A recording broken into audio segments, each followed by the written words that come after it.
This is White by Tim Lebbon, and I am a guy. It's a first-person narrative, and I am a guy. 1. The color of blood. We found the first body 2 days before Christmas. Charlie had been out gathering sticks to dry for tinder. She'd worked her way through the wild garden and down towards the cliffs, scooping snow from beneath and around bushes and bagging whatever dead twigs she found there. There were no signs, she said. No disturbances in the virgin surface of the snow. No tracks, no warning. Nothing to prepare her for the scene of bloody devastation she stumbled across. She'd rounded a big boulder and seen the red splash in the snow, which was all that remained of a human being. The shock froze her comprehension. The reality of the scene struggled to imprint itself on her mind. Then, slowly, what she was looking at finally registered. She ran back, screaming. She'd only recognized her boyfriend by what was left of his shoes. We were in the dining room trying to make sense of the last few weeks when Charlie came bursting in. We spent a lot of time doing that, talking together in the big living room of the manor, in pairs, crying and sharing warmth, or alone, staring into darkening skies and struggling to discern a meaning in the infinite. I was one of those more usually alone. I'd been an only child, and contrary to popular belief, my upbringing had been a nightmare. I always thought my parents blamed me for the fact they couldn't have any more children.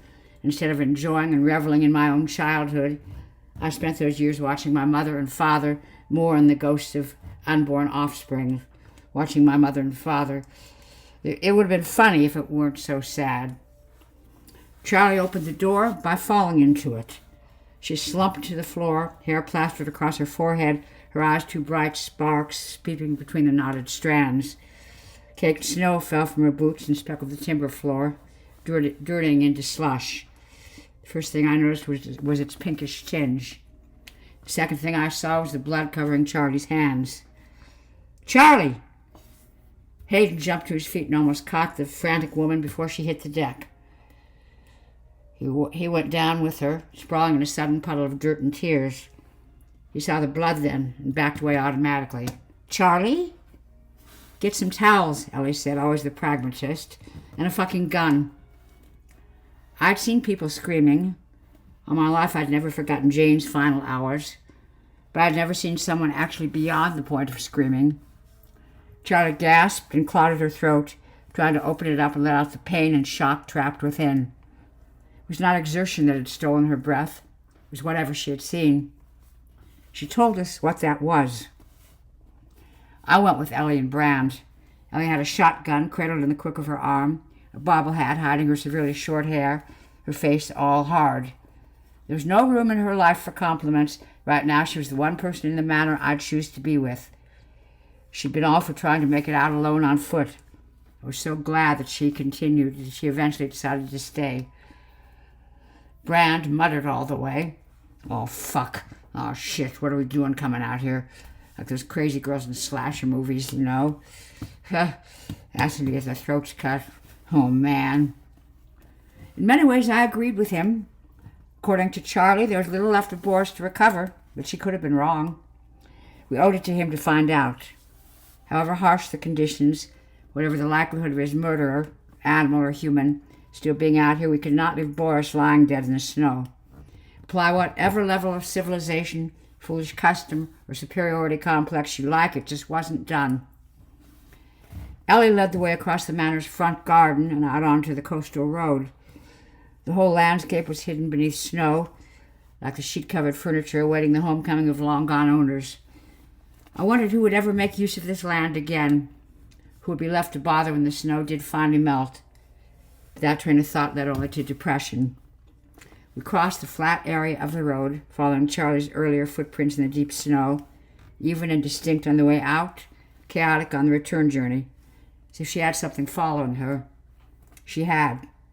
We all saw what had been chasing her when we slid and clambered down toward the cliffs, veering behind the big rock that signified the beginning of the coastal path.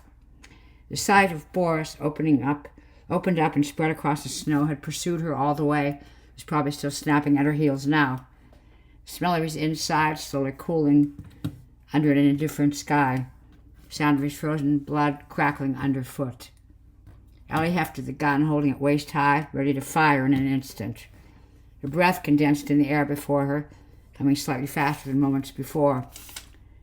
She glanced at the torn-up Boris, then surveyed our surroundings, looking for whoever had done this. East and west along the coast, down toward the cliff edge, up to the lip of rock above us, east and west again. Ellen never looked back down at Boris. I did. I couldn't keep my eyes off what was left of him. It looked as though something big and powerful had held him up to the rock, scraped and twisted him there for a while, and calmly taken him apart across the snow-covered path. Spray patterns of blood stood out brighter than its surroundings. Every speck was visible. There were many specks, thousands of them spread across a 10-meter area. I tried to find a recognizable part of him. Others even vaguely identifiable as human was a hand stuck to a rock, a mess of frosty blood, fingers curled in like the legs of a dead spider. The wrist was tattered, the bone shattered, the bone splintered. It had been snapped, not cut. Brand pointed out a shoe on its side in the snow. Fuck, Charlie was right. Just his shoes left. This bastard always wore the same shoes. I'd already seen the shoe. It was still mostly full. Boris had not been a miserable bastard. He was introspective, thoughtful, sensitive, sincere, qualities which Brand would never recognize as anything other than sourness. Brand was as thick as shit and twice as unpleasant. The silence seemed oppressive around me. Silence and cold, and a raw smell of meat, the sea chanting from below. I was surrounded by everything. Let's get back, I said. Ellie glanced at me and nodded. But what about... Brand started, but Ellie cut in without even looking at him. You want to make bloody snowballs? Go ahead. There's not much to take back. Oh, maybe we'll come back later. Maybe. What did this? I said, feeling reality start to shimmy past the shock that had gripped me for the last couple of minutes. Just what the hell? Ellie looked back up to me and glanced at the rock, then both ways along the path. I don't want to find out just yet, she said. Later, alone in my room, I would think about exactly what Ellie had meant. I don't want to find out just yet, she had said, implying that the perpetrator of Boris's demise would be revealed to us soon. I'd hardly known Boris, quiet guy that he was. His fate was just another line in the strange composition of death that had overcome the whole country during the last few weeks. Charlie and I were here in the employment of the Department of the Environment. Our brief was to keep a check on the radiation levels in the Atlantic Drift, since things had gone to shit in South America, and the dirty reactors began to melt down in Brazil. It was a bad job, with hardly any pay, but it gave us somewhere to live. The others had tagged along for different reasons, friends and lovers of friends, all taking the opportunity to get away from things for a while and chill out in the wilds. But then things went to shit here as well. On TV, minutes before it ceased broadcasting for good, someone had called it the ruin. Then it started to snow. Hayden had taken Charlie upstairs, still trying to quell her hysteria. We had no medicines other than aspirin and cough mixtures. There were 100 bottles of wine in the cellar. It seemed that Hayden had already poured most of a bottle down Charlie's throat by the time the three of us arrived back in the manor. Not a good idea, I thought. I could hardly imagine what ghosts a drunken Charlie would see, what terrors her alcohol-induced dreams held in store for her once she was finally left on her own. It was not my place to say. Brand stormed in with his usual subtlety, painting a picture of what we'd seen. Boris's guts were everywhere, hanging on the rock, spread over the snow, melted in like they were still hot when he was being cut up. What the fuck would do that, huh? Just what the fuck? Who did it? Rosalie, our residential paranoid, asked. I shrugged. Can't say. Why not? Not won't, I said. Can't. Can't tell. There's not too much left to tell by, as Brand has so eloquently revealed. Ellie stood before the open fire and held out her hands, palms up, as if asking for something. A touch of emotion, I mused, that my thoughts were often cruel. Ellie? Rosalie demanded an answer. Ellie shrugged. We could rule out suicide. Nobody responded.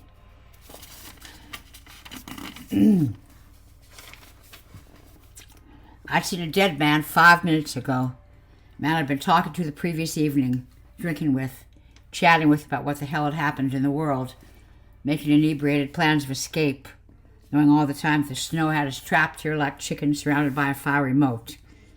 Boris had been quiet but thoughtful, the most intelligent person here at the manor. It had been his idea to lock the doors to many of the rooms because we never used them. Any heat we managed to generate should be kept in the rooms we did use. He had suggested a long walk as the snow had begun in earnest, and it had been our prevarication, and I admit our arguing, that had kept us here long enough for it to matter. By the time Boris had persuaded us to make a go of it, the snow was 3 feet deep. 5 miles and we'd be dead, maximum. The nearest village was 10 miles away. He was dead. Something had taken him apart, torn him up, ripped him to pieces. I was certain there had been no cutting involved, as Brand had suggested. And yes, his parts did look melted into the snow, still hot when they struck the surface, blooding it in death, still alive and beating as they were taken out. I sat at the kitchen table and held my head in my hands. Jane had said this would hold all the good thoughts in and let the bad ones seep through your fingers. Sometimes it seemed to work.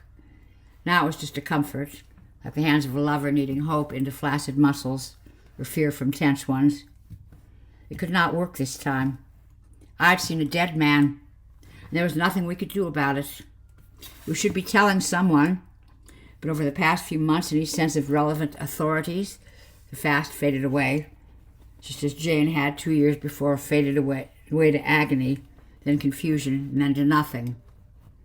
Nobody knew what had killed her. Growths on her chest and stomach, bad blood, life. "Hey," Ellie said. She put one hand on my shoulder and removed it before I could shrug her away. "They're saying we should tell someone." "Who?" I turned to look at her, unashamed of my tears. Ellie was a hard bitch. Maybe that made me more of a person than she. She raised one eyebrow and pursed her lips. "Brown thinks the army. Rosalie thinks the fairy underground." I scoffed. "Fairy fucking underground, stupid cow." "She can't help being like that. You ask me, it makes her more suited to how it's all turning out." "And how's that exactly?" I hated Ellie sometimes, all her stronger-than-thou talk and steely eyes. But she was also the person I respected the most in our pathetic little group, now that Boris had gone. "Well," she said, "for a start, take a look at how we're all reacting to this. Shocked, maybe. Horrified. But it's almost like it was expected." "It's all been going to shit," I said. But I did not need to continue. We'd all known we were not immune to the rot settling across society, nature, the world. Eventually it would find us. We just had not known when. "There's the question of who did it," she said. "Or what?" She nodded. "Or what?" For now we left it at that. "How's Charlie?" "I was just going to see," Ellie said. "Coming?" Charlie looked bad. She was drunk, that was obvious. She'd been sick down herself, and she'd wet herself. Hayden was in the process of trying to mop up the mess when we knocked and entered. "How is she?" Ellie asked pointlessly. "How do you think?" He did not even glance at us as he tried to hold on to the babbling, crying, laughing, and puking Charlie. "Maybe you shouldn't have given her so much to drink," Ellie said. Hayden sent her daggers, but did not reply. Charlie, struggling suddenly in his arms, ranting and shouting at the shaded candles in the corners of the room. "What's that?" I said. "What's she saying?" For some reason it sounded important, like a solution to a problem encoded by grief. "She's been saying some stuff," Hayden said loudly, so he could hear above Charlie's slurred cries. "Stuff about Boris, seeing angels in the snow. She says his angels came to get him." "Some angels," Ellie muttered. "You go down," Hayden said. "I'll stay here with her." He wanted us gone, that much was obvious, so we did not disappoint him. Downstairs, Brand and Rosalie were hanging around the mobile phone. It sat on the mantelpiece for the last 3 weeks like a gun without bullets, ugly and useless. Every now and then someone would try it, receiving only a crackling nothing in response. Random numbers, recalled numbers, numbers held in the phone's memory, all came to naught. Gradually it was tried less. Every unsuccessful attempt had been more depressing. What? I said. Trying to call someone, Branch said. Police. Someone. So they can come and take fingerprints? Ellie flopped into one of the old armchairs and began picking at its upholstery, widening a hole she'd been plucking at for days. Any replies? Branch shook his head. We've got to do something, Rosalie said. We can't just sit here with Boris lying dead out there. Ellie said nothing. The telephone hissed its amusement. Rosalie looked to me. There's nothing we can do. Really, there's not much to collect up. If we did bring his parts back here, what would we do? Bury, Rosalie began, 3 feet of snow, frozen ground. And the things, Brand said. The phone cackled again and he turned it off. What things? Brand looked around our small group. The things Boris said he'd seen. Boris had mentioned nothing to me. In our long drunken talks, he'd never talked of any angels in the snow. Upstairs, I thought that it was simply Charlie, drunk and mad with grief. Now Brand had said it too. I had the distinct feeling I was missing out on something. I was irked and upset at feeling irked. Things, Rosalie said, and I closed my eyes. Oh, fuck, don't tell her, I willed at Brand. She regaled us with stories of secret societies and messages in the clouds, disease makers who were wiping out the inept and the crippled, the barren and the intellectually inadequate. Jane had been sterile, and we'd never had kids. Last thing I needed was another one of Rosalie's mad ravings about how my wife had died, why she died, who had killed her. Luckily, Brand seemed of like mind. Maybe the joint he'd lit up had stewed him into silence at last. He turned to the fire and stared into its dying depths, sitting on the edge of the seat, as if wondering whether or not to feed it some more. The stack of logs was running low. Things, Rosie said again, nothing if not persistent. No things, I said, nothing. I left the room before it all flared up. That night I heard doors opening and closing as someone wandered between beds. I was too tired to care who. The next morning, I'd expected it to be all better. I had a bitter taste of dread in my mouth when I woke up. Also a vague idea that all the bad stuff could only have happened in nightmares. As I dressed, 2 shirts, a heavy pullover, a jacket, wondered what awaited me beyond my bedroom door. In the kitchen, Charlie was swigging from a fat mug of tea. It steamed so much it seemed liable to burn whatever it touched. Her lips were red raw, as were her eyes. She clutched the cup tightly, knuckles white, thumbs twisted into the handle. She looked as though she wanted to never let it go. I had a sinking feeling in my stomach when I saw her. I glanced out the window and saw the landscape of snow, added to yet again the previous night, bloated flakes, fluttering down to reinforce the barricade against our escape. Somewhere out there, Boris's parts, with frozen memories hidden under a new layer. Okay, I said quietly. Charlie looked up at me as if I just farted at her mother's funeral. Of course I'm not okay, she said, enunciating each word carefully. And what do you care? I sat at the table opposite her, yawning, rubbing hands through my greasy hair, generally trying to disperse the remnants of sleep. There was a pot of tea on the table. I took a spare mug and poured a steaming brew. Charlie watched my every move. I was aware of her eyes upon me, but I tried not to let it show. The cup shook. I could barely grab a spoon. I'd seen her boyfriend splashed across the snow. I felt terrible about it. Then I realized that she'd seen the same scene. How bad must she be feeling? We have to do something, she said. Charlie, we can't just sit here. We have to go. Boris needs a funeral. We have to go and find someone. Get out of this godforsaken place. There must be someone near, able to help, someone to look after us. I need someone to look after me. The statement was phrased as a question, but I ventured no answer. Look, she said, we have to get out, don't you see? She let go of the mug and clasped my hands. Hers were hot and sweaty. The village, we can get there. I know we can. No, Charlie, I said. I did not have a chance to finish my sentence. There's no way out. We tried. Didn't you see the television news weeks ago? before Ellie marched into the room. She paused when she saw Charlie and went to the cupboard and poured herself a bowl of cereal. She used water. We had run out of milk a week ago. "There's no telephone," she said, spooning some soggy cornflakes into her mouth. "No television, except some flickering pictures most of us don't want to see or believe. There's no radio, other than the occasional foreign channel. Rosie says she speaks French. She's heard them talking of the doom. That's how she translates it, though I think it sounds more like the ruin. The nearest village is 10 miles away. We have no motorized transport that will even get out of the garage. To walk it would be suicide." She crunched her limp breakfast, mixing in more sugar to give it some taste. Charlie did not reply. She knew what Ellie was saying. The tears were her only answer. "So we're here until the snow melts," I said. Ellie really was a straight bitch. Not a glimmer of concern for Charlie. Not a word of comfort. Ellie looked at me and stopped chewing for a moment. "I think until it does melt, we're protected."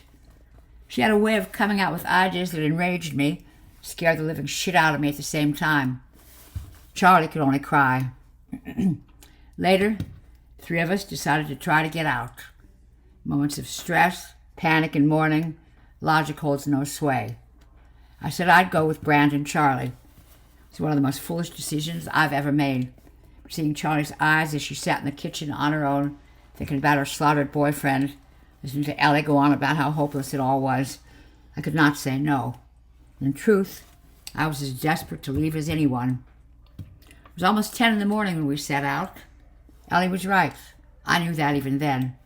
Her face as she watched us struggle across the garden should have brought me back straight away.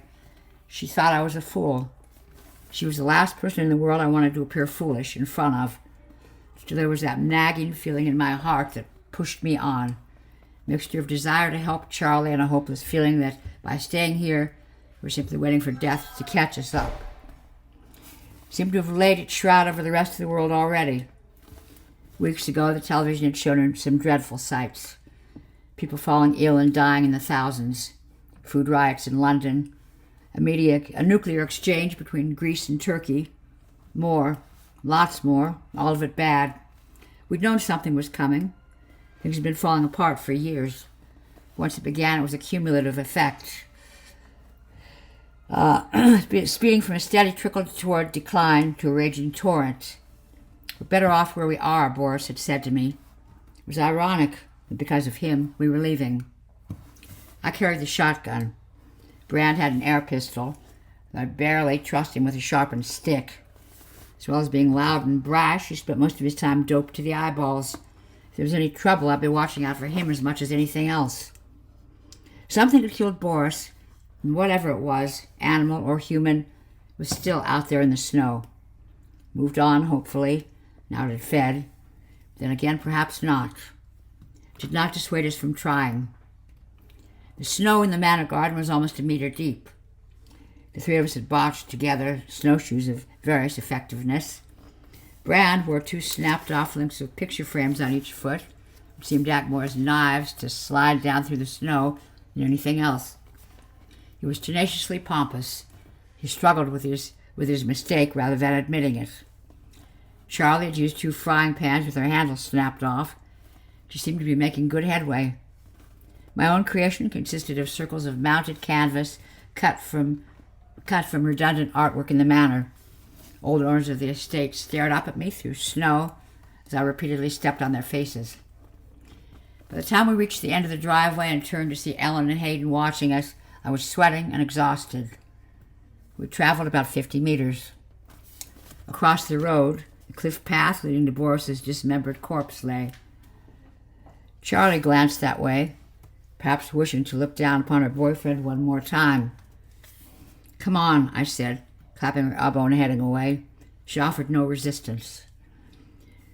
The road was apparent as a slightly lower, smoother plain of snow between the 2 hedged banks on either side. Everything was glaring white. We were all wearing sunglasses to prevent snow blindness. We could see far along the coast from here as the bay swept around toward the east.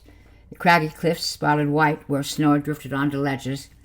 An occasional lonely seabird diving to the sea, returning empty-beaked, to sing a mournful song for the company. In places, the snow was cantilevered out over the edge of the cliff, a deadly trap should any of us stray that way. The sea itself surged against the rocks below, but it broke no spray.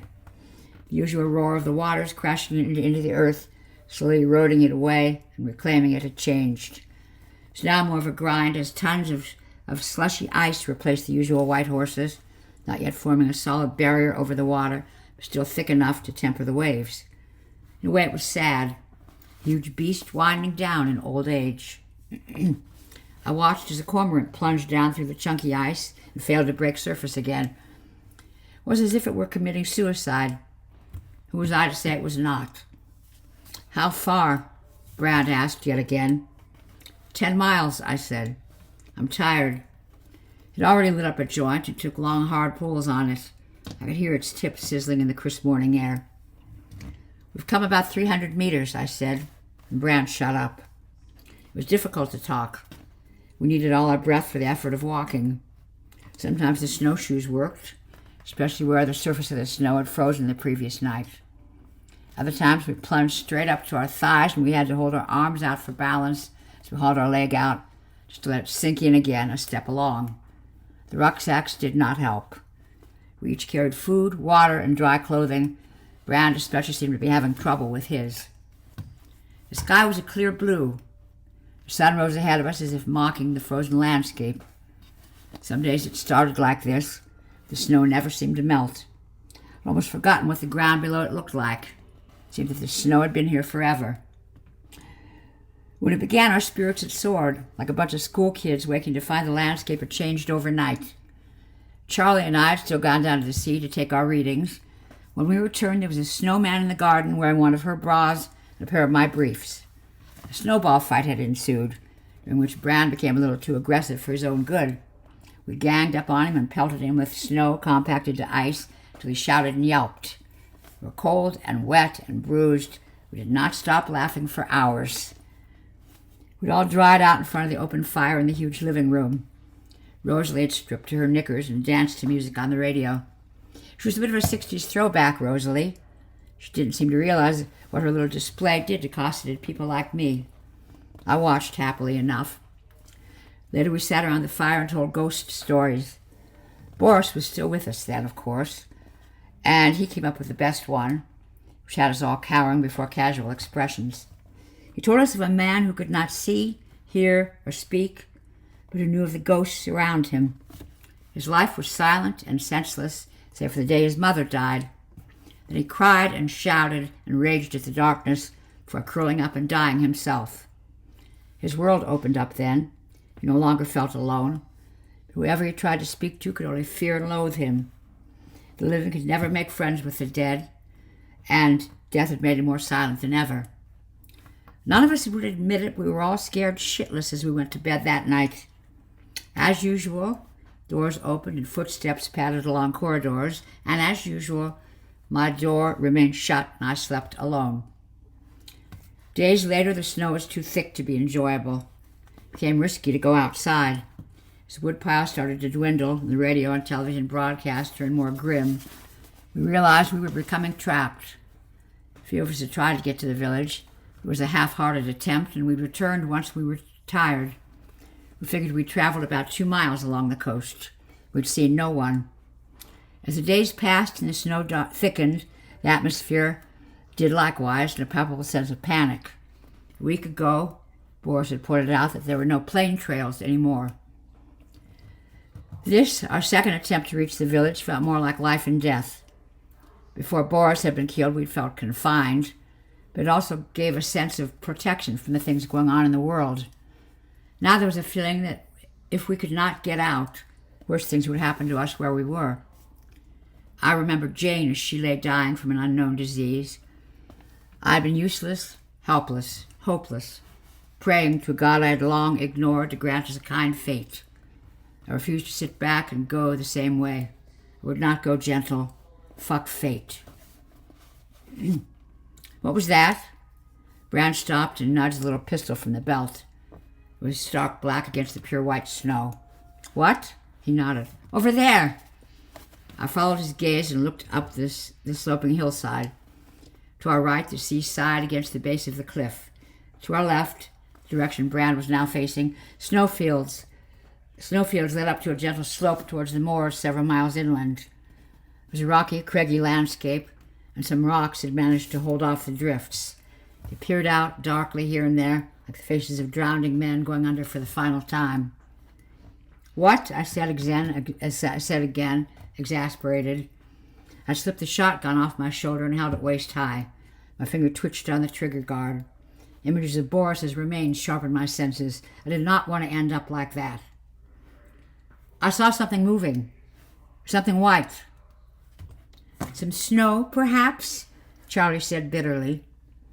"Something running across the snow," he said, frowning as he concentrated in the middle distance. The smoke from his joint mingled with his condensed breath. We stood that way for a minute or two, steaming sweat like smoke signals of exhaustion.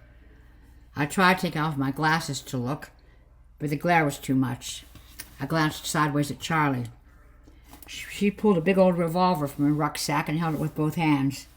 Her lips were pulled back from her teeth in a feral grimace. She really wanted to use that gun. I saw nothing. Could have been a cat or a seagull flying low. Could have been. Brown shoved the pistol back into his belt, reached around for his water canteen. He tipped it to his lips and cursed. "Frozen." "Give it a shake," I said. I knew it would do no good, but it may shut him up for a while. "Charlie, what's the time?" I had a watch, but I wanted to talk to Charlie, keep her involved with the present. Keep her here. I started to realize not only what a stupid idea this was, what an even more idiotic step it had been letting Charlie come along. She wasn't here for revenge. She was blind with grief. I could not see her eyes behind her sunglasses. Nearly midday. She was hoisting her rucksack back over her shoulders, never taking her eyes from the snowscape sloping slowly up and away from us. "What do you think it was?" I shrugged. Brand seeing things. Too much wacky-backy. We set off again. Charlie was in the lead. I followed close behind, and Brand stumbled along at the rear. It was eerily silent around us, the snow muffling our gasps and puffs, constant grumbles of the sea soon blending into the background as much as it ever did. There was a sort of white noise in my ears, blood pumping, breath ebbing and flowing, snow crunching underfoot. They merged into our whisper, eschewing all outside noise, almost soporific in rhythm. I coughed to break the spell. What the hell do we do when we get to the village?" Brand said. "Send back help," Charlie stated slowly, enunciating the word as if to a naive young child. "What if the village is like everywhere else we've seen or heard about on TV?" Charlie was silent for a while. So was I. A collage of images tumbled through my mind, hateful and hurtful and sharper because of that. Hazy scenes from the last days of television broadcasts we had watched, loaded ships leaving docks and sailing off to some nebulous sanctuary abroad, shootings in the streets, bodies in the gutters, dogs sniffing at open wounds, an airship drifting over the hills in some vague attempt to offer hope. "Don't be stupid," I said. "Even if it is, there will be some help there," Charlie said quietly. Like hell. Brand lit another joint. It was cold. We were risking our lives. There may very well be something in the snow itching to attack us. At that moment, I wanted nothing more than to take a long haul on Brand's pot, and a casual oblivion anesthetized my fears. An hour later, we found the car. By my figuring, we had come about 3 miles. We're all but exhausted. My leg ached, knee joints stiff and hot, as if on fire. The road had started a slow curve to the left, heading inland from the coast toward the distant village. Its path had become less distinct, hedges having sunk slowly into the ground until there was really nothing to distinguish it from the fields of snow on either side. We've been walking the last half hour on memory alone. The car was almost completely buried by snow, only one side of the windshield visible. There was no sign of the route it had taken. Whatever tracks it had made were long since obliterated in the blizzards. As we approached, the snow started again. Fat flakes drifting lazily down and landing on the icy surface of last night's fall. "Do not drive unless absolutely necessary," Brand said. Charlie and I ignored him. We unslung our rucksacks and approached the buried shape, all of us keeping hold of our weapons. I meant to ask Charlie where she got hold of the revolver, whether she'd had it with her when we both came here to test the sea, write environmental reports which would never be read. But now did not seem the time. I had no wish to seem judgmental or patronizing, so I reached out to knock some of the frozen snow from the windshield. A flock of seagulls cawed and took off from nearby. They'd been all but invisible against the snow. There were at least 30 of them, lifting as one, calling loudly as they twirled over our heads and then headed out to sea. We all shouted out in shock. Charlie stumbled sideways as she tried to bring her gun to bear and fell on her back. Brand screeched like a kid, then let off a pop with his air pistol to hide his embarrassment. The pellet found no target. The birds ignored us after the initial fly past and then slowly merged with a hazy distance. The new snow shower brought the horizon in close. "Shit," Charlie muttered. "Yeah." Brand reloaded his pistol without looking at either of us and rooted around for the joint he dropped when he screamed. Charlie and I went back to knocking the snow away, using our gloved hands to make tracks down the windshield and across the hood. I closed my eyes. "Can't see anything," Charlie said, jerking me back to cold reality.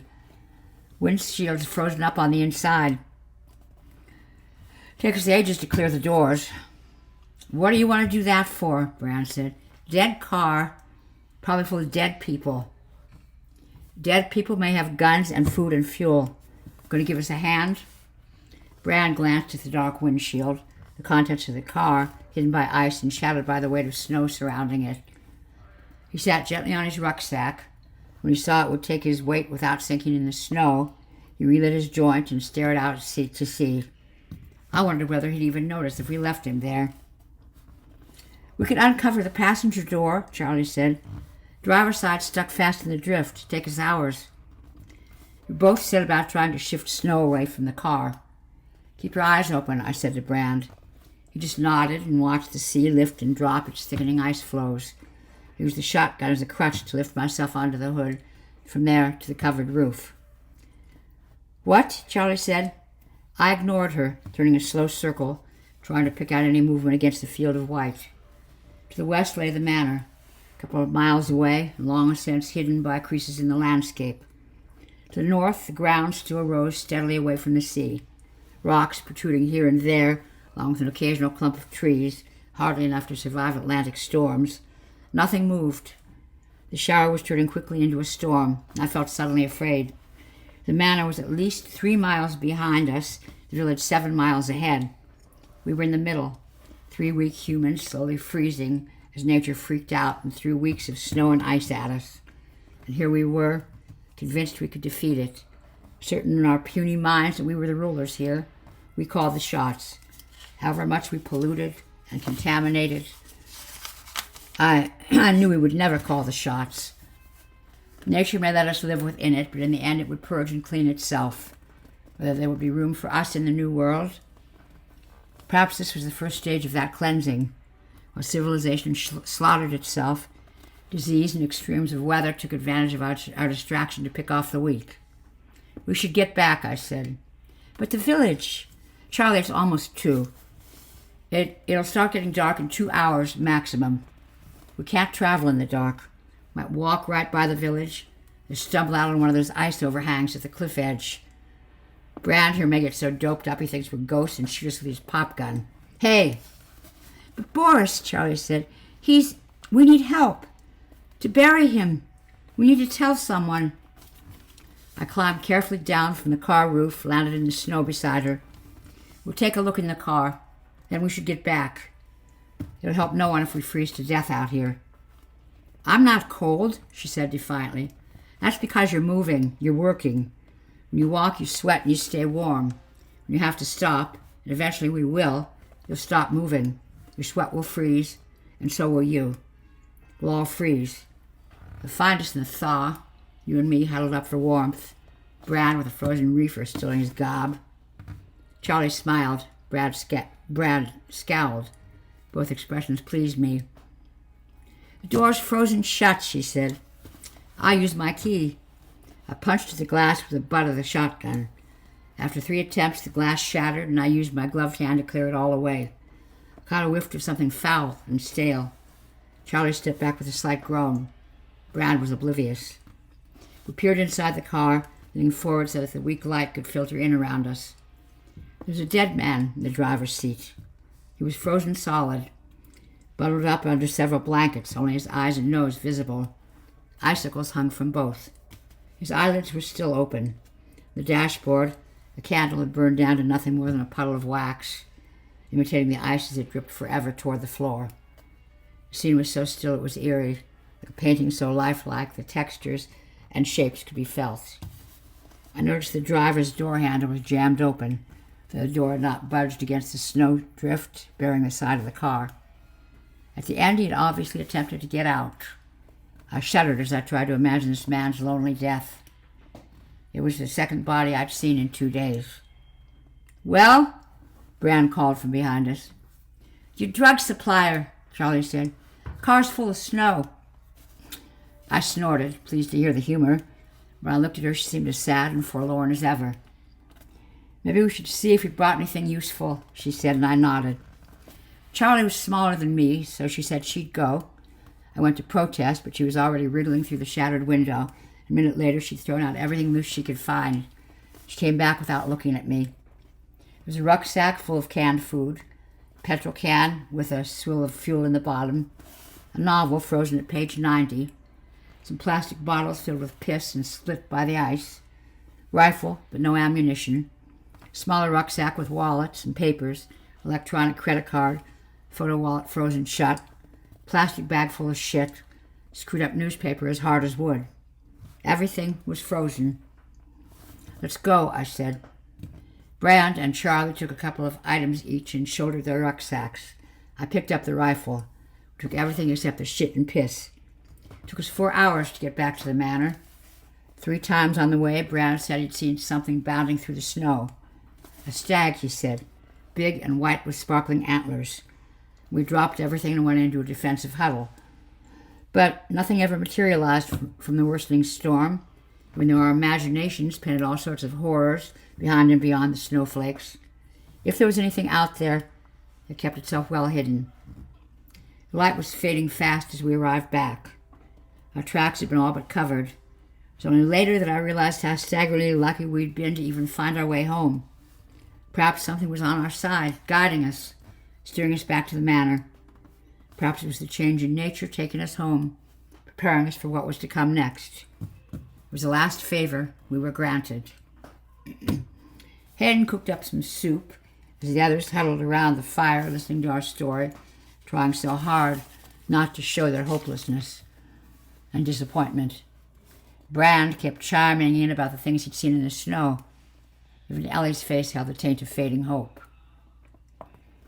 "Boris's angels?" Rosalie suggested. "He may have seen angels, you know.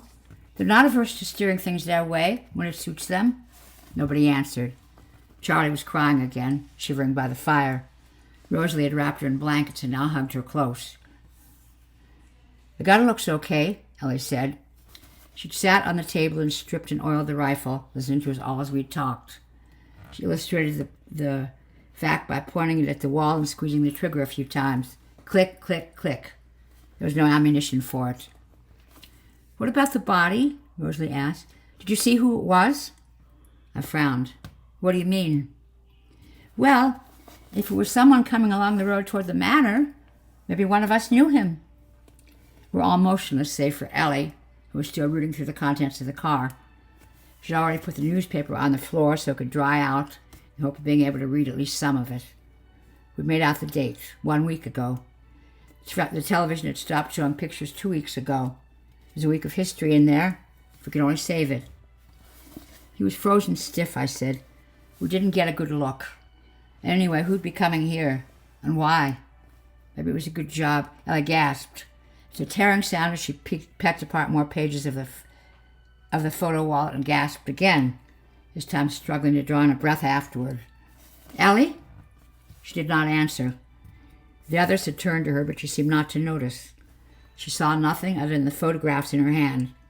She stared at them for an endless few seconds, eyes moist yet unreadable in the glittering firelight.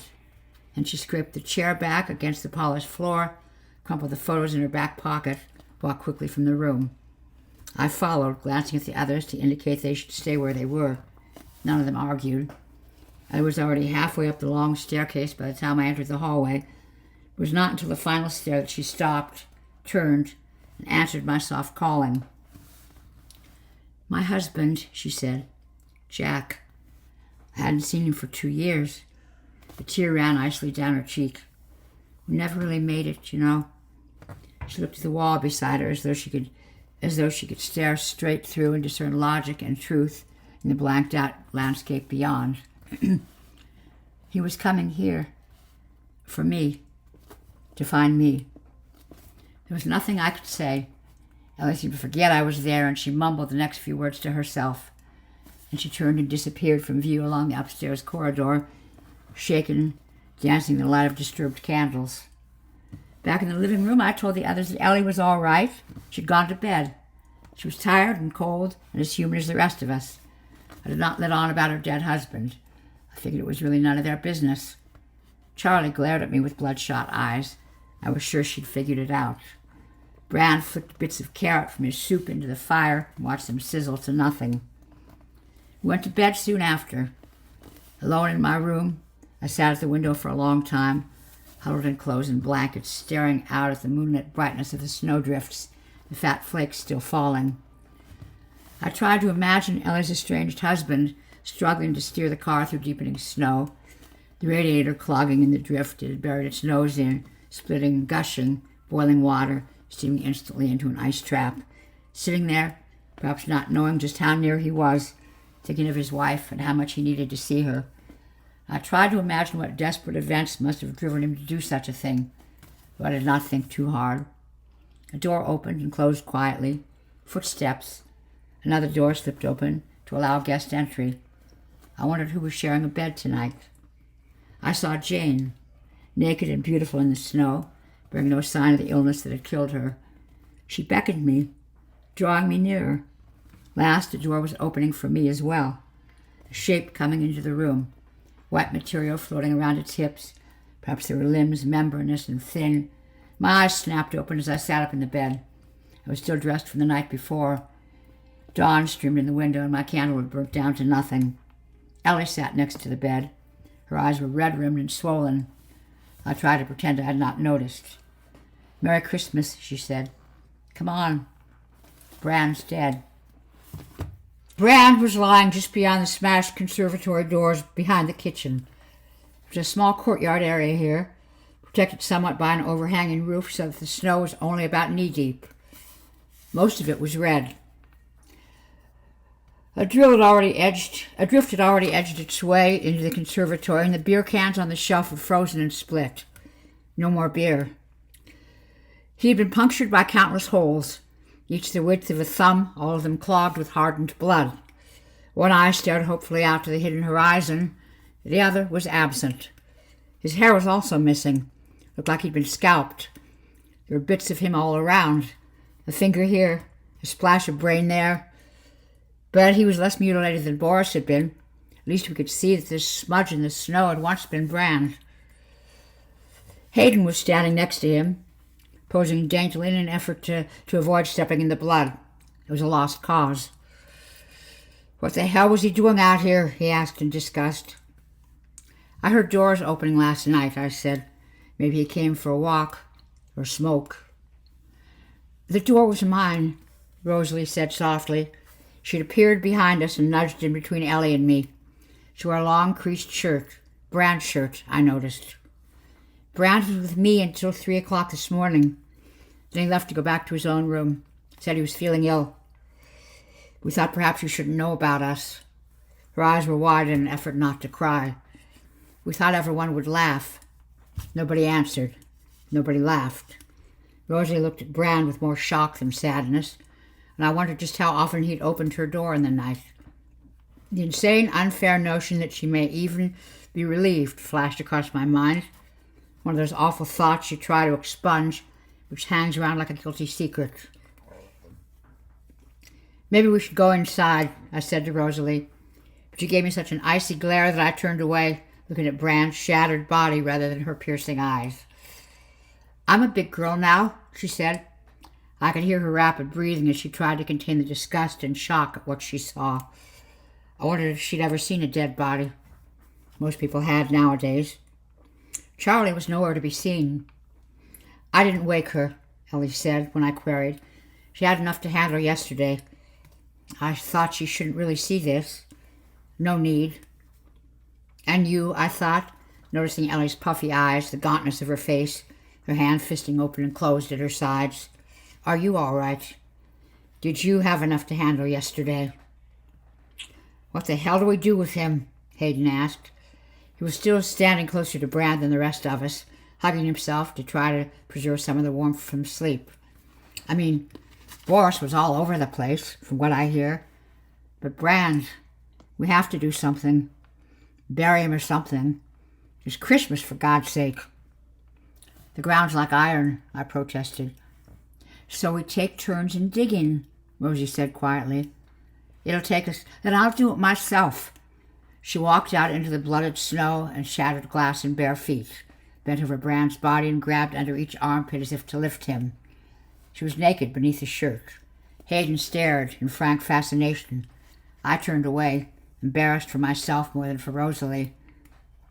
"Wait," Ellie sighed. "Rosalie, wait. Let's all dress properly. Then we'll come and bury him, Rosalie." The girl stood and smoothed Bran's shirt down over her thighs, perhaps realizing what she'd put on display. She looked up at the sky and caught the morning's first snowflake on her nose. "Snowing," she said, "just for a fucking change." We went inside. Hayden remained in the kitchen with the outside door shut and bolted while the rest of us went upstairs to dress, wake Charlie, tell her the grim Yule tidings. I followed Ellie along to her room. She opened her door for me and invited me in, obviously knowing I needed to talk. Her place was a mess. Perhaps I thought she was so busy being strong and mysterious she had no time for tidying up. Clothes were strewn across the floor, false covering like the snow outside. Used plates were piled next to her bed. Those at the bottom already blurred with mold, the uppermost still showing the remains of the meal we'd had before Boris had been killed. Spaghetti bolognese, I recalled, to Hayden's own recipe, rich and tangy with canned tomatoes, strong with garlic, the helpings massive. Somewhere out there, Boris's last meal lay frozen in the snow, half digested, torn from his guts. I snorted and closed my eyes. Another terrible thought that wouldn't go away. "Bran really saw things in the snow, didn't he?" Ellie asked. "Yes, he was pretty sure. At least a thing. He said it was like a stag, except white. It was bounding along next to us, he said. We stopped a few times, but I'm certain I never saw anything. Don't think Charlie did either." I made space on Ellie's bed and sat down. "Why?" Ellie walked to the window and opened the curtains. The snowstorm had started in earnest. Although her window faced the Atlantic, all we could see was a sea of white. She rested her forehead on the cold glass, her breath misting, fading, misting again. "I've seen something too," she said. "Ellie, seeing things in the snow." Ellie was the nearest we had to a leader, and none of us had ever wanted one. She was strong, if distant, intelligent, if a little straight with it. She'd never been much of a laugh, even before things had turned to shit.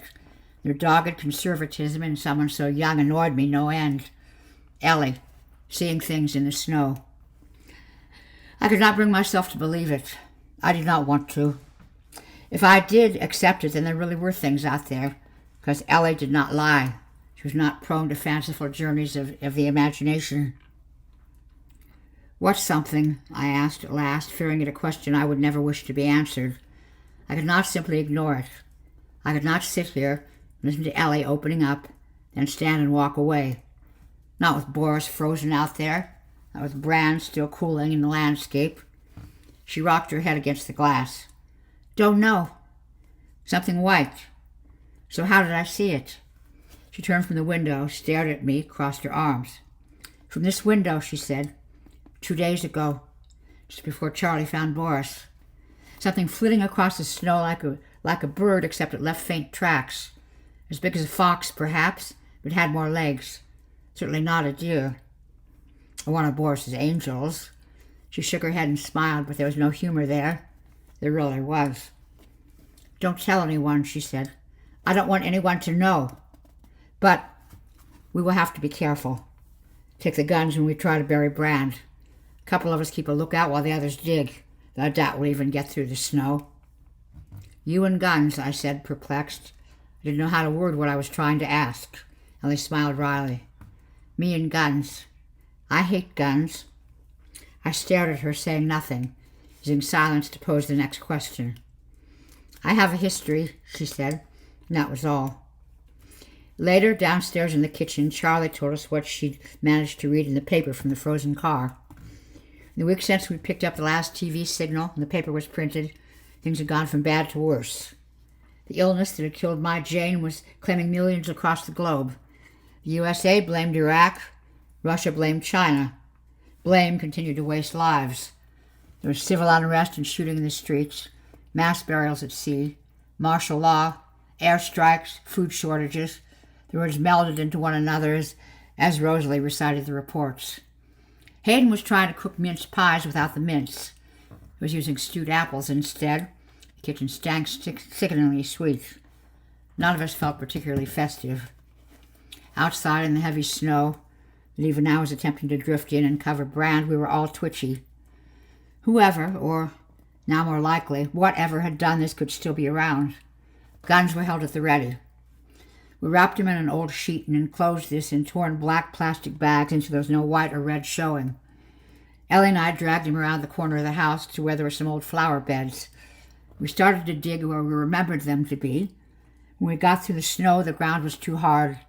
In the end, we left him on the surface of the frozen earth, covered the hole back in with snow, bumbling about burying him when the thaw came.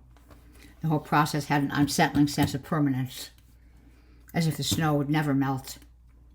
Later, staring from the dining room window as Hayden brought in a platter of old vegetables as our Christmas feast, I saw something big and white skimming across the surface of the snow. It moved too quickly for me to make it out properly, but I was certain I saw wings. I turned away from the window, glancing at Ellie, and said nothing. 2. The color of fear. During the final days of Jane's life, I had felt completely hemmed in, not only physically trapped within our home, more often in the bedroom where she lay, but also mentally hindered. It was a feeling I hated, feeling guilty and trying desperately to relieve, but it was always there. I stayed holding her hand for hour after terrible hour, our palms fused by sweat, her face pasty and contorted by agonies I could barely imagine. Sometimes she would be conscious and alert, sitting up in bed and listening as I read to her, smiling at the humorous parts, trying to ignore the sad ones. She would ask me questions about how things were in the outside world. I would lie and tell her they were getting better. There was no need to add to her misery. Other times she would be a shadow of her old self, a gray stain on the bed with liquid limbs and weak bowels, a screaming thing, with bloody growths sprouting across her skin and pumping their venom inward with uncontrollable, unstoppable tenacity. At these times I would talk truthfully and tell her the reality of things. The world was going to shit, and she'd be much better off when she left it. Even then I did not tell her the complete truth, that I wished I were going with her, just in case she could still hear. Wherever I went during those final few days, I was under assault, besieged by images of Jane, thoughts of her impending death, vague ideas about what would happen after she had gone. I tried to feel the landscape of time laid out before me, but Jane never figured, so the landscape was bare. She was my whole world. Without her, I could picture nothing to live for. My mind was never free, although sometimes, when a doctor found time to visit our house and tut and sigh over Jane's wasting body, I would go for a walk. Mostly she barely knew the doctor was there, for which I was grateful. There was nothing he could do. I would not be able to bear even the slightest glimmer of hope in her eyes. I strolled through the park opposite our house, staying to the paths so that I did not risk stepping on discarded needles or stumbling across suicides decaying slowly back to nature. The trees were as beautiful as ever. A taint of humanity bled from their systems. They adapted, changed, and our arrival had really done little to halt their progress. The A few years of poisons and diseases, perhaps, shaping of the landscape upon which we projected an idea of control. When we were all dead and gone, our industrial disease on the planet would be little more than a few twisted, corrupted rings in the lifetime of the oldest trees. I wish we could adapt as well. When Jane died, there was no sense of release. My grief was as great as if she'd been killed at the height of health. Her slow decline doing nothing to prepare me for the dread that enveloped me at the moment of her last strangled sigh. Still I was under siege, this time by death. The certainty of its black fingers rested on my shoulders day and night, long past the hour of Jane's hurried burial in a local football ground alongside 1,000 others. I would turn around sometimes and try to see past it, make out some ray of hope in a stranger's gaze. There was always the blackness bearing down on me, clouding my vision in the gaze of others, promising doom soon. It's ironic that it was not death that truly scared me, but living. Without Jane, the world was nothing but an empty, dying place. Then I had come here, the old manor on the southwest coast. I thought that solitude, the distance between me and the terrible place the world was slowly becoming, would be a balm to my suffering. In reality, it was little more than a placebo, and realizing that negated it. I felt more trapped than ever.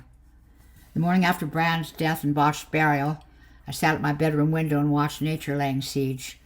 The snow hugged the landscape like a funeral shroud in negative. The coast was hidden by the cliffs. I could see the sea further out. There was something I thought at first to be an iceberg. It took me a few minutes to figure out what it really was. The upturned hull of a big boat. A ferry, perhaps. One of the huge cruise liners being used to ship people south to the false promise of Australia. I was glad I could not see any more detail. I wondered what we would find washed up on the rock pools that morning where Charlie and I had ventured down to the sea. If I stared hard at the snowbanks, the field of virgin white, the humped shoulders, the shadows that were our ruined and hidden cars, I could see no sign of movement. An occasional shadow passed across the snow, though it could have been from a bird flying in front of the sun. But if I relaxed my gaze, tried not to concentrate too hard, lowered my eyelids, then I could see them. Sometimes they skimmed low and fast over the snow, twisting like sea serpents or Chinese dragons, and throwing up a fine mist of flakes behind them. At other times, they lay still and watchful, fading into the background if I looked directly at them. To one shadow looked much like the next, but could be so different. I wanted to talk about them. I wanted to ask Ella just what the hell they were, because I knew she had seen them too. I wanted to know what was happening and why it was happening to us. But I had some mad idea that to mention them would make them real, like ghosts in the cupboard and slithering wet things beneath the bed. Best ignore them, they would go away. I counted 12 white shapes that morning. "Anyone dead today?" Rosalie asked. The statement shocked me. Made me wonder just what sort of a relationship she and Brand had had. We all ignored her. No need to aggravate an argument. Charlie sat close to Rosalie as if sharing a grief would have it. Hayden was cooking up bacon and bagels long past their sell-by date. Ellie had not yet come downstairs. She'd been stalking the manor all night, and now we were up and she was washing and changing. "What do we do today?" Charlie asked. "Are we going to try to get away again? Go to the village for help?" I sighed and went to say something, but the thought of those things out in the snow kept me quiet. Nobody else spoke, and the silence was the only answer required. We ate our stale breakfast, drank tea clouded with powdered milk, listened to the silence outside. It snowed again in the night, and our tracks from the day before had been obliterated. Standing at the sink to wash up, I stared through the window. It was like looking upon the same day as yesterday, the day before that. No sign of our presence existed. All footprints had vanished, all echoes of voices swallowed by the snow. Shadows covered with another 6 inches and frozen like corpses in a glacier. I wondered what patterns and traces the snow would hold this evening, when darkness closed in to wipe us away once more. "We have to tell someone," Charlie said. "Something's happening. We should tell someone. We have to do something. We can't just..." She trailed off, staring into another cup of tea, perhaps remembering a time before all this had begun, or imagining she could remember. "This is crazy." "It's God," Rosalie said. "Huh?" Hayden was already peeling wrinkled old vegetables, ready for lunch, constantly busy, always doing something to keep his mind off everything else. I wondered how much really went on behind his fringed brow, how much theorizing he did while he was boiling, how much nostalgia he wallowed in as familiar cooking smells settled into his clothes. It's God fucking us over one more time. Crazy, as Charlie says. God and crazy are synonymous. Rosie, I said, knowing she hated the shortened name, if it's not constructive, don't bother. Rosalie, why? Shut it, Charlie. You more than anyone should be thinking about all this, wondering why the hell we came here a few weeks ago to escape all the shit. Now we've landed right in the middle of it, right up to our armpits, drowning in it. Maybe one of us is a Jonah and is following. And you think it's God, I said. I knew this asking the question would give her open opportunity to rant. In a way, I felt she was right. We did need to talk. Sitting here stewing in our own thoughts could not help anyone. Oh, yes, it's His Holiness, she nodded, sitting on his pedestal of lost souls, playing around one day and deciding, maybe I'll have some fun today. Been a year since a decent earthquake, a few months since the last big volcanic eruption. So, what can I do? Ellie appeared then, sat at the table and poured a cup of cold tea that looked like sewer water. Her appearance did nothing to mar Rosalie's flow. I know, he says. I'll nudge things to one side, turn them slightly askew, give the world a gasp before I've cleaned my teeth. Just a little, so that anyone will notice for a while. So that no one will notice for a while. Get them paranoid. Get them looking over their shoulders at each other. See how the wrinkly pink bastards deal with that one. Why would he do that? Hayden said. Rosalie stood and put on a deep voice. Forget me, will they? I'll show them. Turn over and open your legs, humanity. Just shut up, Charlie screeched. The kitchen went ringingly quiet, even Rosalie sitting slowly down. You're full of this sort of shit, Rosie. Always telling us how we're being controlled, manipulated. Who by? Ever seen anyone? There's a hidden agenda behind everything for you, isn't there? If there's no toilet paper after you had a crap, you blame it on the global dirty-ass conspiracy. Hysteria hung silently in the room. The urge to cry grabbed me, but also a yearning to laugh out loud. The air was heavy with held breaths and barely restrained comments, thick with potential for violence. So, Ellie said, her voice a little more than a whisper, let's hear some truths. What? Rosalie obviously expected an extension to her foolish monologue. Ellie, however, cut her down. Well, for starters, has anyone seen things in the snow? Head shook. Mine own shook as well. I wondered who else was lying with me. Anyone seen anything strange out there at all? She continued. Maybe not the things Brand and Boris saw, but something else? Again, shaken heads. Uncomfortable shuffling from Hayden as he stirred something on the gas cooker. I saw God looking down on us, Rosalie said, with blood in his eyes. She did not continue or elaborate, did not go off on one of her rants. I think that's why her strange comments stayed with me. Right, said Ellie. But may I make a suggestion? Firstly, there's no point trying to get to the village. The snow's even deeper than it was yesterday. It's colder, and freezing to death for the sake of it will achieve nothing. If we did manage to find help, Boris and Brand are long past it. She paused, waiting for assent. Fair enough, Charlie said quietly. Yeah, you're right. Secondly, we need to make sure the manor is secure. We need to protect ourselves from whatever got at Brand and Boris. There are a dozen rooms on the ground floor. We use only 2 or 3 of them. Check the others. Make sure windows are locked and storm shutters are bolted. Make sure French doors aren't loose or liable to break open in the slightest breeze or whatever. What do you think the things out there are? Hayden asked. Lock pickers? Ellie glanced at his back, looked at me, shrugged. No, she said. I don't think so. But there's no use being complacent. We can't try to make it out, so we should do the best we can here. The snow can't last forever. When it finally melts, we'll go to the village then. Agreed? Heads nodded. If the village is still there, Rosalie cut in, if everyone isn't dead, if the disease hasn't wiped out most of the country, if a war doesn't start somewhere in the meantime. Yes, Ellie sighed impatiently, if all those things don't happen.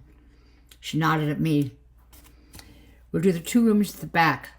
The rest of you check the others. There's some tools in the big cupboard under the stairs, some nail and hammers if you need them, a crowbar too. And if you think you need timber to nail across windows, if it'll make you feel any better, try up some floorboards in the dining room. They're hardwood. They're strong. Oh, let the battle commence, Rosalie cried.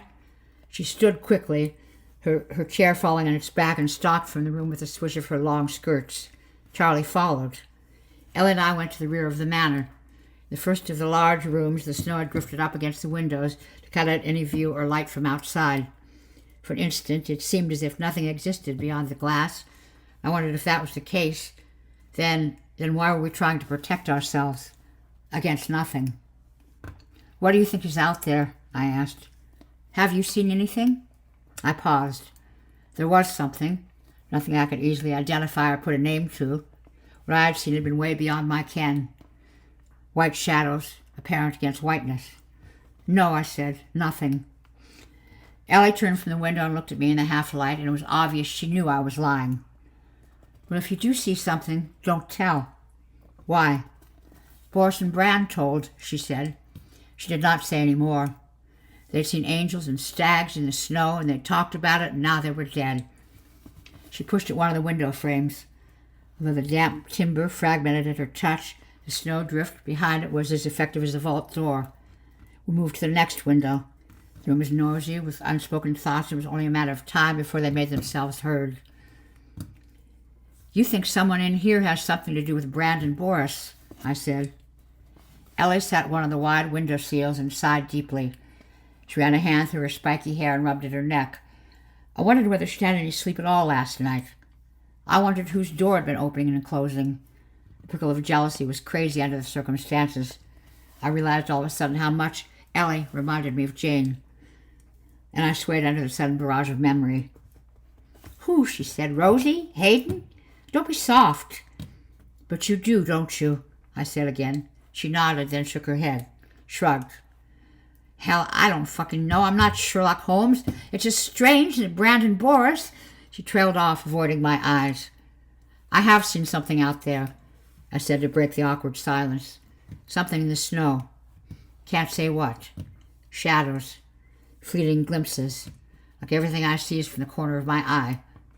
Ellie stared at me for so long that I thought she died there on the windowsill, a victim of my admission. Another dead person to throw outside and let freeze till the thaw came and we could do our burying. You've seen what I've seen, she said eventually, verbalizing the trust between us. It felt good. It also felt a little dangerous. A truth like that could alienate the others, not consciously, but in our mind's eye. By working and thinking closer together, perhaps we would drive them further away. We moved to the next window. I've known there was something since you found Jack in his car, Ellie said. He'd never have just sat there and waited to die. He'd have tried to get out, get here, no matter how dangerous. He wouldn't have sat watching the candle burn down, listening to the wind, feeling his eyes freeze over. It's just not like him to give in. So why did he? Why didn't he get out? There was something waiting for him outside the car, something he was trying to keep away from. She rattled a window, stared at the snow pressed up against the glass. Something that would make him rather freeze to death than face it. We moved on to the last window. Ellie reached out to touch the rusted clasp, and there was a loud crash. Glass broke. Wood struck wood. Someone screamed, all from a distance. We spun around and ran from the room, listening to the shrieks. 2 voices now, a man and a woman. The woman's muffled. Somewhere in the manor, someone else was dying. The reaction to death is sometimes as violent as death itself. Shock throws a cautious coolness over the senses, but your stomach will not. Your skin stings as if the reaper is glaring at you as well. For a second you live that death, and shameful relief floods in when you see it's someone else. Such were my thoughts as we turned a corner into the main hallway of the manor. Hayden was hammering at the library door, crashing his fist fast into the wood hard enough to draw blood. "Charlie!" he shouted again and again. "Charlie!" The door shook under his assault, but it did not budge. Tears streaked his face, dribble strung from his chin to chest. The dark old wood of the door sucked up the blood from his split knuckles. Charlie! Ellie and I arrived just ahead of Rosalie. Hayden! Rosalie shouted. Charlie! In there! She went in and locked the door, and there was a crash, and she was screaming.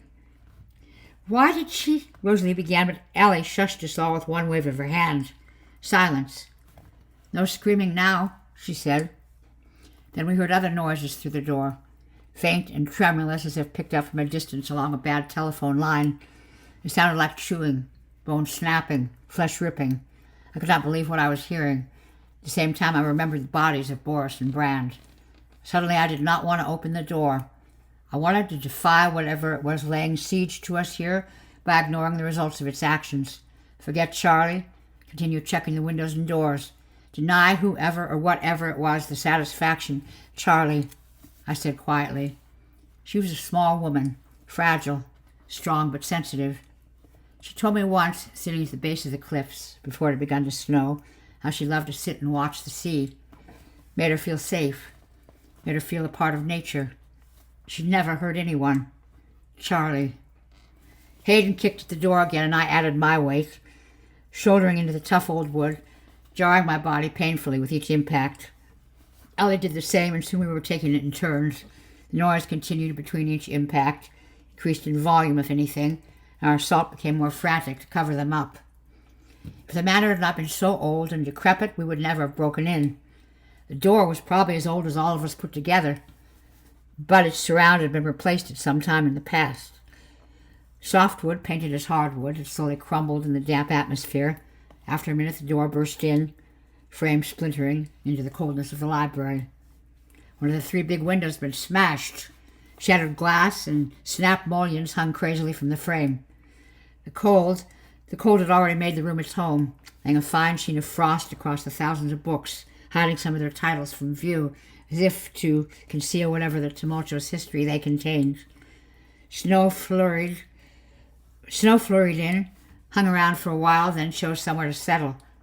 Did not melt. Once on the inside, the room was now a part of the outside, as was Charlie. The area around the broken window was red, and Charlie had spread. Bits of her hung on the glass like hellish party streamers. Other parts had melted into the snow outside and turned it pink. Some of her was recognizable. Her hair splayed out across the soft whiteness, a hand fisted around a molten clump of ice.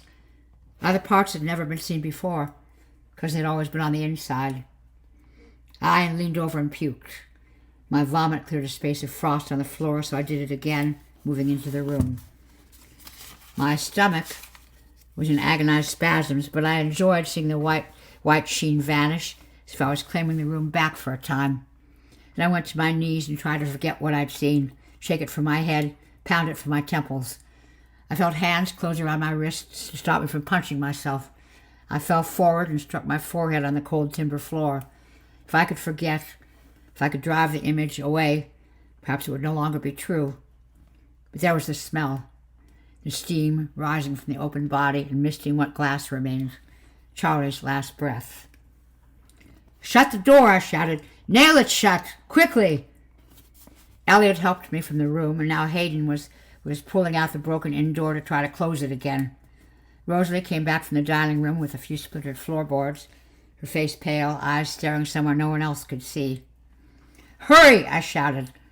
I felt a distance pressing in around me, the walls receding, the ceiling rising. Voices turned slow and deep. Movement became stilted. My stomach heaved again. There was nothing left to bring up. I was the center of everything. It was all leaving me, all sight and sound and scent fleeing my faint. And then clear and bright, Jane's laughter broke through. Only once, but I knew it was her. Someone brushed my cheek and gave warmth to my face. My jaw clicked and my head turned to one side, slowly but inexorably. Something white blurred across my vision, and my other cheek burst into warmth. I was glad. The cold was the enemy. The cold brought the snow, which brought the fleeting things I had seen outside. Things without a name, or perhaps things with a million names, or things with names I already knew. The warmth was good. Ellie's mouth moved slowly, and watery rumbles tumbled forth. Her words took shape in my mind, hauling themselves together just as events took on their own speed once more. "Snap out of it," Ellie said, and slapped me across the face again. Another sound dragged itself together. I could not identify it. I knew where it was coming from. The others were staring fearfully at the door. Hayden was still leaning back with both hands around the handle, straining to get as far away as possible without letting go. Scratching, sniffing, something rifling through books, snuffing in long forgotten corners at dust from long dead people. A slow, regular beat, which could have been footfalls or a heartbeat. I realized it was my own, and another sound took its place. "What?" Ellie grabbed the tops of my arms and shook me harshly. "You with us? You back with us now?" I nodded, closed my eyes to the swimming sensation in my head. Vertical fought with horizontal. I'm going out this time. "Yeah." "Rosalie," Ellie whispered, "get more boards. Hayden, keep hold of that handle.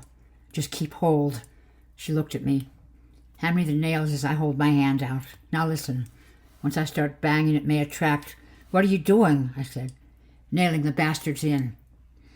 I thought of the shapes I'd watched from my bedroom window, the shadows flowing through other shadows, the ease with which they moved, the strength and beauty they exuded as they passed from drift to drift without leaving any trace behind.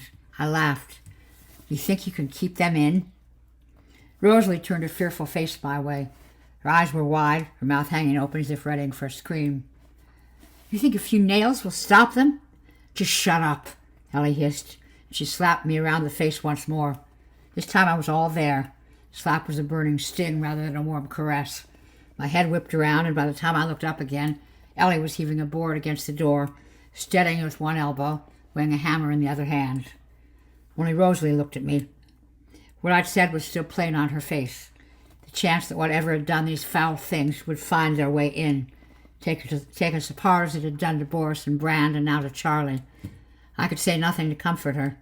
I shook my head, who had no idea what message I was trying to convey. Ellie held out her hand and clicked her fingers. Rosalie passed her a nail. I stepped forward and pressed the board across the door. We had to tilt it so that each end rested across the frame. There were still secretive sounds from inside, like a fox rummaging through a bin late at night. I tried to imagine the scene in the room now, but I could not. My mind would not place what I had seen outside into the library, could not stretch to that feat of imagination. I was glad. For one terrible second, I wanted to see. It would only take a kick at the door, a single heave, and the whole room would be open to view, and I would know whatever was in there for the second before it hit me. Jane, perhaps, a white Jane from elsewhere, holding out her hand so that I could join her once more, just as she had promised on her deathbed. "I'll be with you again," she had said. The words had terrified me and comforted me and kept me going ever since. Sometimes I thought they were all that kept me alive. "I'll be with you again. Jane." Ellie brought the hammer down. The sound was explosive. I felt the impact transmitted through the wood and into my arms. I expected another impact a second later from the opposite way, but instead we heard the sound of something scampering through the already shattered window. Ellie kept hammering until the board held firm, and she started another and another. She did not stop until most of the door was covered, nails protruding at crazy angles, splinters under her fingernails, sweat running across her face and staining her armpits. "Has it gone?" Rosalie asked. "Is it still in there?" "Is what still in there precisely?" I muttered. We all stood that way for a while, panting with exertion, adrenaline priming us for the chase. "I think," Ellie said after a while, "we should make some plans." "What about Charlie?" I asked. They all knew what I meant. We can't just leave her there. We have to do something. She'd do the same for us. "Charlie's dead," Ellie said without looking at anyone. "Come on." She headed for the kitchen. "What happened?" Ellie asked. Hayden was shaking. "I told you. We were checking the rooms. Charlie ran in before me and locked the door. I heard glass breaking and he trailed off. And?" "Screams. I heard her screaming. I heard her dying." The kitchen fell silent as we all recalled the cries as if they were still echoing around the manor. They meant different things to each of us. For me, death always meant Jane. "Okay, this is how I see things," Ellie said. "There's a wild animal, or wild animals out there now." "What wild animals?" Rosalie scoffed. "Mutant badgers come to eat us up? Hedgehogs gone bad?" "I don't know, but pray it's animals. If a person has done all this, they'll be able to get into us. However fucking goofy crazy, they'll have the intelligence to get in. No way to stop them. Nothing we could do. She patted the shotgun resting across her thighs as if to reassure herself of its presence. But what animals? Do you know what's happening everywhere? Ellie shouted, not just at Doubting Rosie, but at all of us. Do you realize that the world's changing? Every day we wake up, there's a new world facing us. Every day there are fewer of us left. I mean the big us, the worldwide us humans. Her voice became quieter. How long before one morning no one wakes up? What has what's happening elsewhere got to do with all this? I asked, although inside I already had an idea of what Ellie meant. I think maybe I'd known for a while, and my mind was opening up, my beliefs stretching, lowering fantastic truths into place. They fit. That terrified me. I mean, it's all changing. A disease is wiping out millions and no one knows where it came from. Unrest everywhere. Shootings, bombings, nuclear bombs in the Med, for Christ's sake. You've heard what people have called it. It's the ruin. Capital R, people. The world's gone bad. Maybe what's happening here is just not that unusual anymore. That doesn't tell us what they are, Rosalie said. Doesn't explain why they're here, where they came from. Doesn't tell us why Charlie did what she did. Maybe she wanted to be with Boris again, Hayden said. I simply stared at him. I've seen them, I said, and Ellie sighed. I saw them outside last night. The others looked at me. Rosalie's eyes, still full of the fear I'd planted there, was even now propagating. So what were they? Rosalie asked. Ninja seabirds? I don't know. I ignored her sarcasm. They were white, but they hid in shadows. Animals they must have been. There are no people like that. But they were canny. They moved only when I wasn't looking straight at them. Otherwise they stayed still and blended in with the snow. Rosalie, I could see, was terrified. The sarcasm was a front. Everything I said scared her more. Camouflaged, Katie said. No, they blended in. As if they melted in, but they didn't. I can't really... In China, Rosalie said, white is the color of death. It's the color of happiness and joy. They wear white at funerals. Ellie spoke quickly, trying to grab back the conversation. Right. Just think of what we're going to do. First, no use trying to get out. Agreed? Good. Second, we'll limit ourselves to a couple of rooms downstairs, the hallway and staircase area, and upstairs. Third, do what we can to block up, nail up, glue up the doors to the other rooms and corridors. And then, Rosalie asked, charades? Ellie shrugged and smiled. Why not? It's Christmas time. I'd never dreamt of a white Christmas. I was cursing Bing fucking Crosby with every gasp breath I could spare. The air sang with echoing hammer blows, dropped boards and groans as hammers crunched fingernails. I was working with Ellie to board up the rest of the downstairs rooms while Hayden and Rosalie tried to lever up the remaining boards in the dining room. We did the windows first, Ellie standing to one side with a shotgun aimed out while I hammered. It was snowing again. I could see vague shapes hiding behind flakes, dipping in and out of the snow like larking dolphins. I think we all saw them. None of us ventured to say for sure that they were there. Our imagination was pumped up on what had happened, and it had started to paint its own pictures. We finished one of the living rooms and locked the door behind us. There was an awful sense of finality in the heavy thunk of the tumblers clicking in, feeling that perhaps we would never go into that room again. I'd lived the last few years telling myself that there was no such thing as never. Jane was dead. I would certainly see her again, after all. There was nothing in these rooms that I could ever imagine us needing again. They're mostly designed for luxury. Luxury was the conceit of the contented mind. Over the past few weeks, I had seen contentment vanish forever under the gray cloud of humankind's fall from grace. None of this seemed to matter now as we closed it all in. I thought I should feel sad for the symbolism of what we were doing, if not for the loss itself. Jane had told me we would be together again, and then she had died. I'd felt trapped ever since by her death and the promise of her final words. If nailing up doors would take me close to her, then so be it. In the next room, I looked out of the window and saw Jane striding naked toward me through the snow. Fat flakes landed on her shoulders and did not melt. By the time she was near enough for me to see the look in her eyes, she collapsed down into a drift, leaving a memory there in her place. Something flitted past the window, sending flakes flying against the wind, bristly fur spiking dead white leaves. I blinked hard, and the snow was just snow once more. I turned and looked at Ellie. She was concentrating too hard to return my stare. For the first time, I could see how scared she was, how her hands clasped so tightly around the shotgun barrel that her knuckles were pearly white, nails a shiny pink. I wondered exactly what she was seeing out there in the white storm. By midday, we had done what we could. The kitchen, one of the living rooms, and the hall and staircase were left open. Every other room downstairs was boarded up from the outside in. We'd also covered the windows in these rooms left open. We left thin viewing ports like horizontal arrow slits in the walls of an old castle. Like the weary defenders of those ancient citadels, we were under siege. "So what did you all see?" I said as we sat in the kitchen. Nobody denied anything. "Badgers," Rosalie said. "Big, white, fast, sliding over the snow like they were on skis.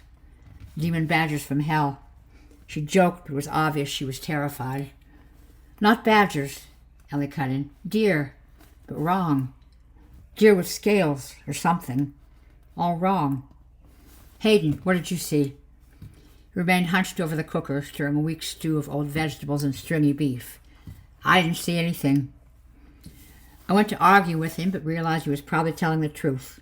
We'd all seen something different, and why not see nothing at all? Just as unlikely. "You know," said Ellie, standing at a viewing slot with the snow reflecting sunlight in a band across her face. "We're all seeing white animals in the snow. So maybe we're seeing nothing at all. Maybe it's our imaginations. Perhaps Hayden is nearer the truth than all of us." "Rosie and the others had pretty strong imaginations then," said Rosalie, bitter tears animating her eyes. We were silent once again, stirring our weak milkless tea, all thinking our own thoughts about what was out in the snow. Nobody had asked me what I had seen. I was glad. Last night, there were fleeting white shadows.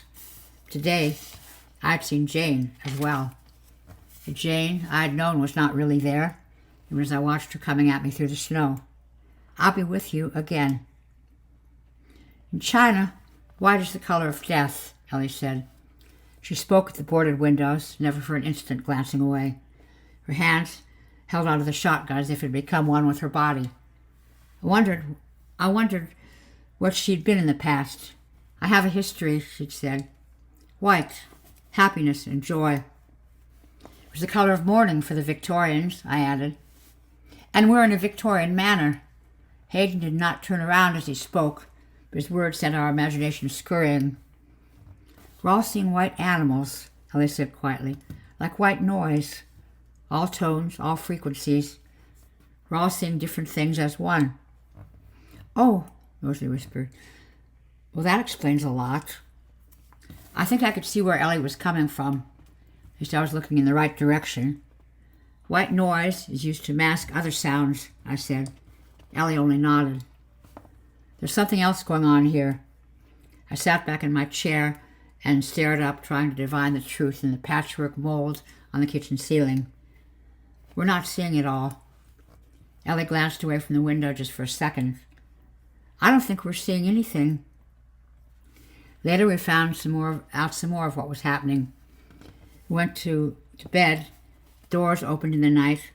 Footsteps creaked old floorboards. Through the dark, the sound of lovemaking drew us all to another, more terrible death. 3. The color of mourning. I had not made love to anyone since Jane's death. It was months before she died that we last indulged. A bitter, tearful experience where she held a sheet of polythene between our chests and stomachs to prevent her diseased skin touching my own. It did not make for the most romantic of occasions. Afterwards she cried herself to sleep as I sat holding her hand and staring into the dark. After her death I came to the manor. Others came along to find something or escape from something else. And there were secretive noises in the night. The manor was large enough for us to have a room each. In the darkness, doors would open and close again, Every morning the atmosphere at breakfast was different. My door had never opened. I'd opened no doors. There was a lingering guilt over Jane's death, a sense that I would be betraying her love if I went with anyone else. The great cause of my loneliness was my inherent lack of confidence, certainty that no one here would be interested in me. I was quiet, introspective, uninteresting, a fledgling bird devoid of any hope of taking wing with any particular talent. No one would want me. But none of this could prevent the sense of isolation, subtle jealousy and yearning I felt each time I heard footsteps in the dark. I never heard anything else. The walls were too thick for that, the building too solid. My imagination filled in the missing parts. Usually Ellie was the star, and there lay another problem. Lusting after a woman that I did not even like very much. The night it all changed for us was the first time I heard someone making love in the manner. The voice was androgynous in its ecstasy, a high keening, dropping off into a prolonged sigh before rising again. I sat up in bed, trying to shake off the remnants of dreams that clung like seaweed to a drowned corpse. Jane had been there, of course, and something in the snow, and another something that was Jane and the snow combined. I recalled wallowing in the sharp whiteness and feeling my skin sliced by ice edges, watching the snow grow pink around me and white again as Jane came and spread her cleansing touch across the devastation. The cry came once more, wanton and unhindered by any sense of decorum. Who, I thought. Obviously Hayden, but who was he with? Rosalie? Cynical, paranoid, terrified Rosalie? Or Ellie? I hoped Rosalie. I sat back against the headboard, unable to lie down and ignore the sound. The curtain hung open. Had no reason to close them. The moonlight revealed that it was snowing once again. I wondered what was out there watching the sleeping manor, listening to the crazy sounds of lust emanating from a building still spattered with blood in the memory of those who had died so recently. I wondered whether the things out there had any understanding of human emotion. The highs, the lows, the tenacious spirit that could sometimes survive even the most downheartening, devastating events. And what they made of the sounds they could hear now. Perhaps they thought they were screams of pain. Ecstasy and thoughtless agony often sounded the same. The sound continued rising and falling, adding to it now the noise of something thumping rhythmically against a wall. I sat there, remembering my dead wife. Something strange happened. I could not identify exactly when the realization hit me. I was suddenly sure of one thing. The voice I was listening to was Jane's. She was moaning as someone else in the house made love to her. She'd come in from outside, the cold, unreal Jane I'd seen so recently. She'd gone to Hayden's room. Now I was being betrayed by someone I'd never betrayed, ever. I shook my head, knowing it was nonsense, certain also that the voice was hers. I was so sure that I stood, dressed, and opened my bedroom door without considering the impossibility of what was happening. Reality was controlled by the darkness, not by whatever light I could attempt to throw upon it. I may as well have had my eyes closed. The landing was lit by several shaded candles in wall brackets, soft light barely reaching the floor, flickering as breezes came from nowhere. Where the light did touch, it showed old carpet, worn by time and faded by countless unknown footfalls. The walls hung with shredded paper, damp and torn like dead skin. The lath and plaster beneath pitted and crumbled. The air was thick with age, heavy with must, redolent with faint hints of hauntings. Where my feet fell, I could sense the floor dipping slightly beneath me, though whether this was actuality or a run over from my dream, I was unsure. I could have been walking on snow. I moved toward Hayden's room, and the volume of the sighing and crying increased. I paused one doorway, my heart thumping not with exertion, with the thought that Jane was a dozen steps from me, making love with Hayden, a man I hardly really knew. Jane's dead, I told myself. She cried out once, loud, as she came. Another voice then, sighing and straining. This one was Jane as well. Someone touched my elbow. I gasped and spun around, too shocked to scream. Ellie was there in her nightshirt, bare legs hidden in shadows. She had a strange look in her eyes, maybe in the subdued lighting. I went to ask her what she was doing here, but then I realized it was probably the same as me. She'd stayed downstairs last night. unwilling to share watch duty, insisted that we should all sleep. I went to tell her that Jane was in there with Hayden, and I realized how stupid that would sound, how foolish it actually was. At least I thought it's not Ellie in there. Rosalie it must be. At least not Ellie. Certainly not Jane. And Jane cried out again. Goosebumps speckled my skin and brought it to life. The hairs on my neck stood to attention. My spine tingled. Hayden having a nice time? Someone whispered, and Rosalie stood behind Ellie. Doesn't sound like Hayden to me, Ellie said. The three of us stood outside Hayden's door for a while, listening to the sounds of love-making from within, the cries, the moving bed, the thud of wood against a wall. I felt like an intruder. However much I realized something was very wrong with all this. Hayden was on his own in there, and we each tried to figure out what we were really hearing. The sounds from within changed. There was not one cry, not two, but many, overlying each other, increasing and expanding till the voice became that of a crowd. The light in the corridor seemed to dim as the crying increased. It may have been my imagination. I struggled to make out Jane's voice. It was a hint of something familiar, a whisper in the noise that was so slight as to be little more than an echo of a memory, but still to me it was real. Ellie knelt and peered through the keyhole. I noticed for the first time that she was carrying her shotgun. She stood quickly and backed away from the door, her mouth opening, eyes widening.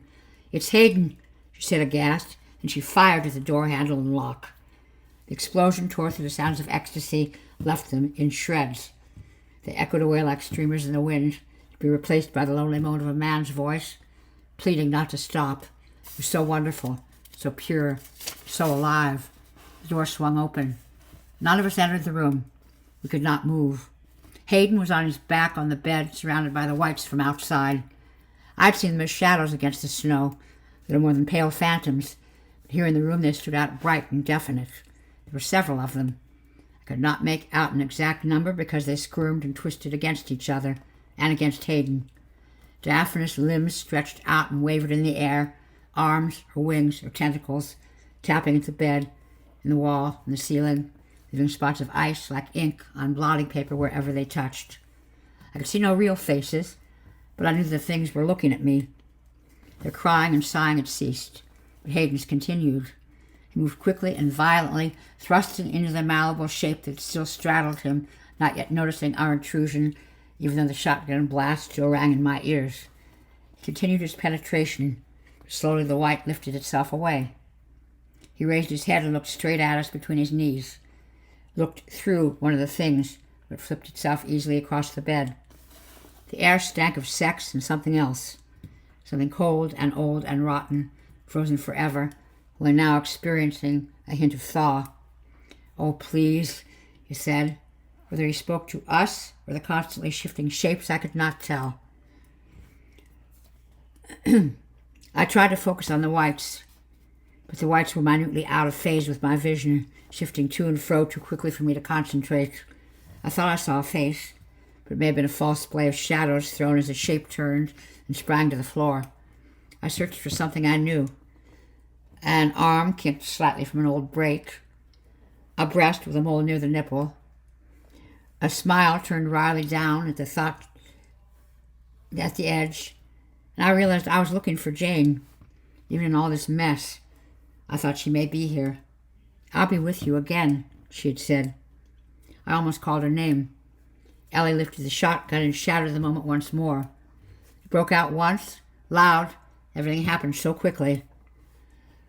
One instant the white things were there, smothering Hayden and touching him with their fluid limbs. The next room was empty of all but us humans, moth-eaten curtains fluttering slightly, window invitingly open, and Hayden's face had disappeared into a red mist. After the shotgun blast, there was only the wet sound of Hayden's brains and skull fragments pattering down onto the bedding. His hands each clasped a fistful of blanket. One leg tipped and rested on the sheets clumped around him. His skin was pale, almost white. Almost. Rosalie leaned against the wall, dry heaving. Her dress was wet and heavy with puke. The stink of it had found a home in my nostrils. Ellie was busy reloading the shotgun, mumbling and cursing, trying to look anywhere but at the carnage of Hayden's body. I could not tear my eyes away. I'd never seen anything like this. Brand and Boris and Charlie, yes. The torn and tattered corpses had been terrible to behold, but here I had seen the instant a rounded, functional person had turned into a shattered lump of meat. I'd seen the red splash of Hayden's head as it came apart and hit the wall, the big bits ricocheting, the smaller, wetter pieces sticking to the old wallpaper, drawing their dreadful art for all to see. Every detail stood out and demanded my attention. And as if the shot had cleared the air and brought light, it seemed red-tinged, the atmosphere itself stained with violence. Hayden's right hand clasped the blanket, opening and closing very slightly, very slowly. Doesn't feel so cold. Maybe there's a thaw on the way, I thought, distractedly, trying perhaps to withdraw somewhere, comfortable and familiar. There's a splash of sperm across his stomach. Blood from his ruined head was running down his neck and chest, mixing with the dribbling soft and pink onto the bed. 10 seconds ago he was alive. Now he was dead. Extinguished. Just like that. Where is he? He thought. Where has he gone? Hayden, I said. He's dead. Ellie hissed a little too harshly.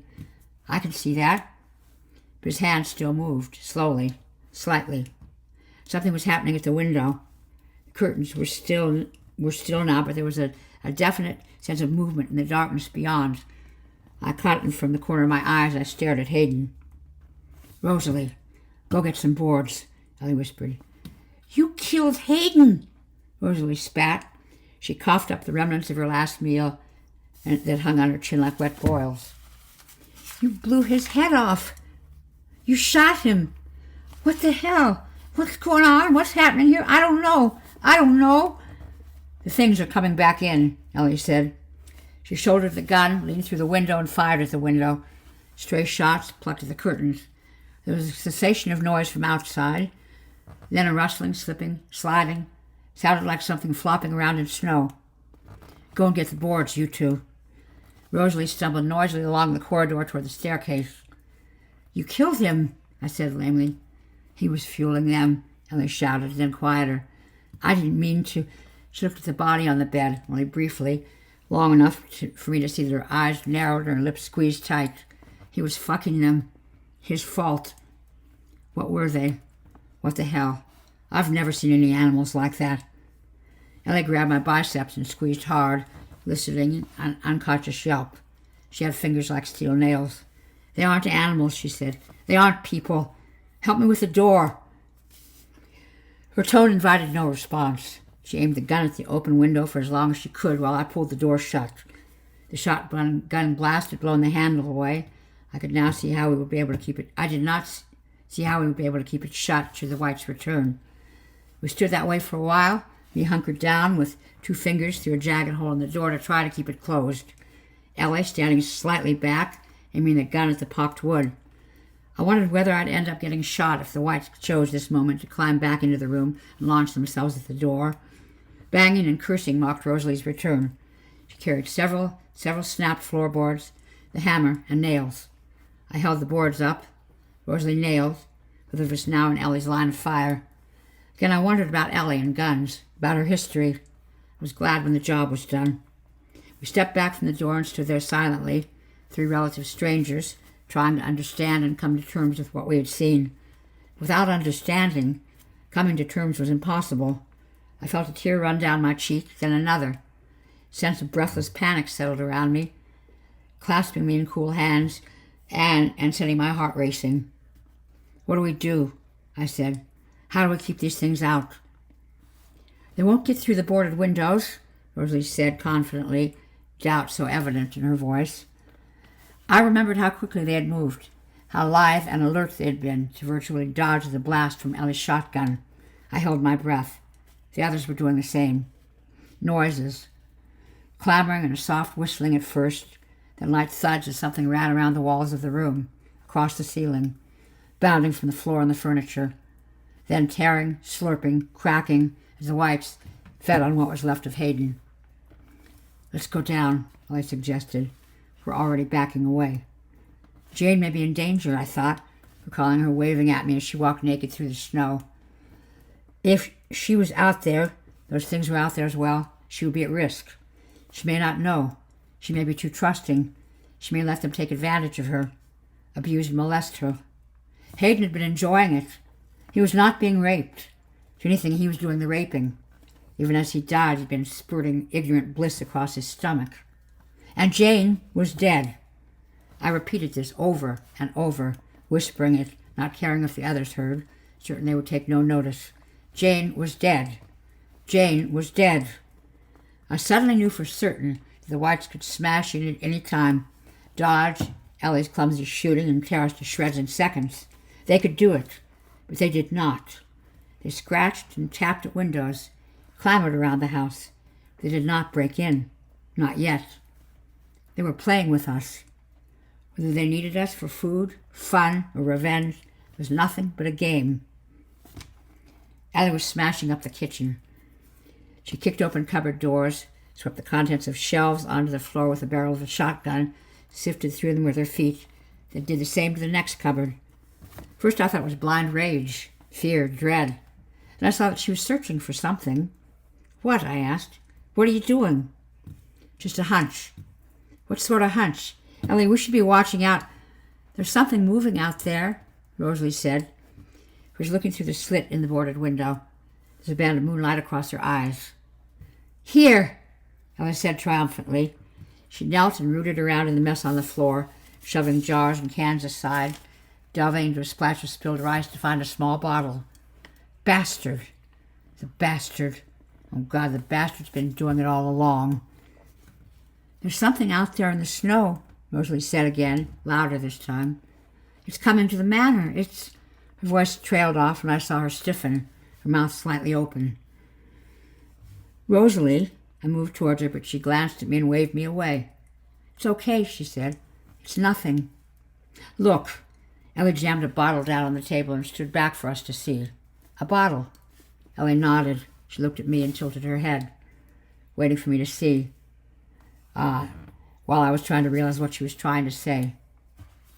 A bottle from Hayden's food cupboard, I said. She nodded again. I looked at Rosalie. She was still frozen by the window, hands pressed flat to her thighs, eyes wide and full of the moon. Rosie? She only shook her head. Nothing wrong, the jester said. But it did not look like that. It looked like everything was wrong, but she was too afraid to tell us. I went to move her out of the way, look for myself, see what had stolen her tongue. Poison, Ellie revealed. I paused, glanced at the bottle on the table. Ellie picked it up and held it in front of a candle, shook it, turned it this way and that. Poison. Hayden's been cooking for us ever since we've been here. He's always had this bottle. A couple of times lately he's added a little extra to certain meals. Brand, I nodded aghast, and Boris. But why? They were outside. They were killed by those things. No, torn up by those things, Ellie corrected. Killed in here, then dragged out. By Hayden? She shrugged. Why not? He was fucking the whites. Why would he want to... Why did he have something against Boris and Brand and Charlie? An accident, like he said. I guess he gave her a helping hand, Ellie mused, sitting at the table and rubbing her temples. They both saw something outside, Boris and Brand. They'd both seen things in the snow. They made it known. They told us about it. And Hayden heard as well. Maybe he felt threatened. Maybe he thought we'd steal his little sex mates. She sat down at the table. She stared down at the table, the rings burned there over the years by hot mugs, the scratches made by endless cutlery. Maybe they told him to do it. Oh, come on. I felt my eyes go wide like those of a rabbit caught in car headlights. Ellie shrugged, stood and rested the gun on her shoulder. Whatever, we've got to protect ourselves. They may be in soon. You saw them up there. They're intelligent. They're animals, I shouted. They're animals. How could they tell Hayden anything? How could they get in? Ellie looked at me, weighing her reply. They're white animals, like you said. Ellie shook her head. They're new. They're unique. They're part of the change. New. Unique. The words instilled very little hope in me. Ellie's next comment did more to scare me than anything that had happened up to now. They were using Hayden to get rid of us. Now he's gone. Well, they have no reason not to do it themselves. As if on cue, something started to brush up against the outside wall of the house. "Rosalie," I shouted, "step back!" "It's all right," she said dreamily. "It's only the wind. Nothing there. Nothing to worry about." The sound continued, like soap on sandpaper. It came from beyond the boarded windows, but it also seemed to filter through from elsewhere, surrounding us like an audio enemy. "Ellie," I said, "what can we do?" She seemed to have taken charge so easily that I deferred to her without thinking, assuming she would have a plan with a certainty which was painfully shut down. "I have no idea." She nursed the shotgun in the crook of her elbow like a baby substitute. I realized I didn't know her half as well as I thought. Did she have children? I wondered. Where were her family? Where did this level of self-control come from? "Rosalie," I said carefully, "what are you looking at?" Rosalie was staring through the slit at a moodlet scene none of us could see. Her expression had dropped from scared to melancholy. I saw a tear trickle down her cheeks. She was no longer her old cynical, bitter self. It was as if all her fears had come true, and she was content with the fact. "Rosie!" I called again, quietly but firmly. Rosalie turned to look at us. Reality hit her. Could not hide the tears. "But he's dead," she said, half question, half statement. Before I could ask who she was talking about, something hit the house. The sound of smashing glass came from everywhere, behind the boards, across the kitchen windows, out in the corridor.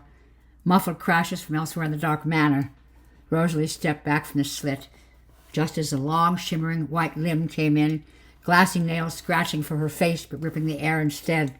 Ellie stepped forward, thrust the shotgun through the slit and pulled the trigger. There was no cry of pain, no scream. The limb withdrew. Something began to batter against the ruined kitchen windows, the vibration traveling through the hastily nailed boards, nail heads emerging slowly from the gouged wood after each impact. Ellie fired again, though I could not see what she was shooting at.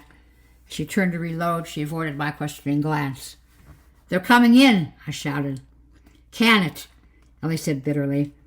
She stepped back as a sliver of timber broke away from the edge of one of the boards, clattering to the floor, stained with frost. She shouldered the gun and fired twice through the widening gap. White things began to worm their way between the boards. Fingers, perhaps, long and thin, more flexible than I'd ever seen. They twisted and fell blindly across the wood, and wrapped themselves around the exposed nails. They began to pull. The nails squealed as they were withdrawn from the wood, one by one. I hefted the hammer and went at the nails, hitting each of them only once, aiming for those surrounded by cool white digits. And as each nail went back in, the things around them drew back and squirmed out of sight behind the boards, only to reappear elsewhere. I hammered until my arm ached, raised my left hand against the vibrating timber. Not once did I catch a white digit beneath the hammer, even when I aimed for them specifically. I began to giggle, and the sound frightened me. It was the voice of a madman, the utterance of someone looking for his lost mind. I found that funnier than ever. Every time I hit the nail, it reminded me more and more of an old fairground game. Pop the gophers on the head. I wondered what that prize would be tonight. "What the hell do we do?" I shouted. Rosalie had stepped away from the windows and now leaned against the kitchen workstop, eyes wide, mouth working slowly in some unknown mantra. I glanced at her between hammer blows and saw her chest rising and falling at an almost impossible speed. She was slipping into shock. "Where?" I shouted to Ellie over my shoulder. "The hallway." "Why? Why not?" I had no real answer, so I nodded and indicated with a jerk of my head that the two should go first. Ellie shoved Rosalie ahead of her and stood waiting for me. I continued bashing with the hammer. Now I had fresh targets. Not only were the slim white limbs nudging aside the boards and working at the nails, also coming through the ventilation bricks at skirting level of the kitchen. It would gain no hold there, I knew. They could never pull their whole body through there. But I still found their presence abhorrent and terrifying. Every third hammer strike was directed to these white monstrosities, trying to twist around my ankles. And at the third missed strike, I knew what they were doing. It was then also I had some true inkling of their intelligence and wiliness. 2 digits trapped my leg between them. They're cold and hard, even through my jeans. They jerked so hard, I felt my skin tearing in their grasp. I went down, and the hammer skidded across the kitchen floor. The same instant, a twisting forest of things appeared between the boards above me. In seconds, the timbers had started to snap and splinter as the onslaught intensified. The attackers now seemingly aware of my predicament. Shards of wood and glass and ice showered down on me, all these sharp and cutting. And then, looking up, I saw one of the whites appear in the gap above me, framed by broken wood, its own limbs joined by others in their efforts to widen the gap and come in to tear me apart. Jane stared down at me. Her face was there. The thing was not her. It was as if her image were projected there, cast onto the pure whiteness of my attacker by memory or circumstance, put there because it knew what the sight would do to me. I was weak. Not because I thought Jane was there. I knew that I was being fooled, because her false visage inspired a flood of warm memories through my stunned bones, hitting cold muscles and sending me into a white-hot agony of paused circulation, blood pounding at my extremities, consciousness retreating into the warmer parts of my brain, all thoughts of escape and salvation and the other three survivors erased by the plain whiteness that invaded from outside, sweeping in through the rent in the wall, promised me a quick, painful death, if only I no longer struggled, if only I submitted. The explosion blew away everything but the pain. The thing above me had been so intent upon its imminent kill that it must have missed Ellie, leaning in the kitchen door and shouldering the shotgun. The thing blew apart. I closed my eyes as I saw it fold up before me. When I opened them again, there was nothing there. Not even a shadow of dust in the air. No sprinkle of blood, no splash of insides. Whatever it had been left nothing behind in death. "Come on," Ellie hissed, grabbing me under one arm and hauling me across the kitchen floor. I kicked with my feet to help her, then fully managed to stand, albeit shakily. There was now a gaping hole in the boards across the kitchen windows. Weak candlelight bled out and illuminated the fallen snow and the shadows behind it. I expected the hole to be filled again in seconds. This time they would pour in, each of them a mimic of Jane in some terrifying fashion. "Shut the door," Ellie said calmly. I did so, and Rosalie was there with a hammer and nails. We'd run out of broken floorboards, so we simply nailed the door into the frame. It was clumsy and would no doubt prove ineffectual. It may give us a few more seconds. But for what? What good would time do us now, other than to extend our agony? "Now where?" I asked hopelessly. "Now what?" There were sounds all around us, soft thuds from behind the kitchen door, and louder noises from further away. Breaking glass, cracking wood, a gentle rustling, more horrible because they could not be identified. As far as I could see, we really had nowhere to go. "Upstairs," Ellie said. "The attic. The hatch is outside my room. It's got a loft ladder. As far as I know, it's the only way up. Maybe we can hold them off until they go home for tea," Rosalie whispered. I said nothing. There was no use in verbalizing the hopelessness we felt at that moment because we could see it in each other's eyes. The snow had been here for weeks. Maybe now it would be here forever, along with whatever strangeness it contained. Ellie checked the bag of cartridges and handed them to me. "Hand these to me," she said. 6 shots left. Then we have to beat them up." It was dark inside the manor, even though dawn must now be breaking outside. I thanked God that at least we had some candles left. That got me thinking about God, how he would let this happen. Launch these things against us, torture us with the promise of certain death that give us these false splashes of hope. I've spent most of my life thinking that God was indifferent, a passive force holding the big picture together while we acted out our own foolish little plays within it. Now, if he did exist, he'd only be a cruel God indeed. I'd rather there be nothing than a God who finds pleasure or entertainment in the discomfort of his creations. Maybe Rosalie had been right. She'd seen God staring down with blood in his eyes. We stumbled out into the main hallway. I began to cry, gasping out my fears and my grief. Ellie held me up and whispered into my ear, "Prove him wrong if you have to. Prove him wrong. Help me to survive and prove him wrong." I heard Jane beyond the main front doors calling my name into the snowbanks, her voice muffled and bland. I paused, confused, and I even smelled her. Apple blossom shampoo, the sweet scent of her breath. For a few seconds, Jane was there with me, and I could all but hold her hand. None of the last few weeks had happened. We're here on a holiday. There was something wrong and she was in danger outside. I went to open the door to her, ask her in, help her, assuage whatever fears she had. I would have reached the doors and opened them if it were not for Ellie striking me on the shoulder with the stock of the shotgun. "There's nothing out there but those things," she shouted. I blinked rapidly as reality settled down around me. It was like wrapping paper, only disguising the truth. I thought I knew, not dismissing it completely. The onslaught increased. Ellie ran up the stairs, shotgun held out before her. I glanced around once, listened to the sounds coming from near and far, all the noises of siege, each of them promising pain at any second. Rosie stood at the foot of the stairs doing likewise. Her face was pale and drawn and corpse-like. "I can't believe Hayden," she said. "He was doing it with them. I can't believe... Does Ellie really think he..." "I can't believe a second of any of this," I said. "I hear my dead wife." As if ashamed of the admission, I lowered my eyes as I walked by Rosalie. "Come on," I said. "We can hold out in the attic." "I don't think so." Her voice was so sure, so full of conviction, I thought she was all right. Ironic that a statement of doom should impart such a feeling. It was as close to the truth as anything. I thought Rosalie was all right. It was only as I reached the top of the stairs that I realized she had not followed me. I looked over the ornate old banister, down into the hallway, where shadows played and cast false impressions on eyes I could barely trust anyway.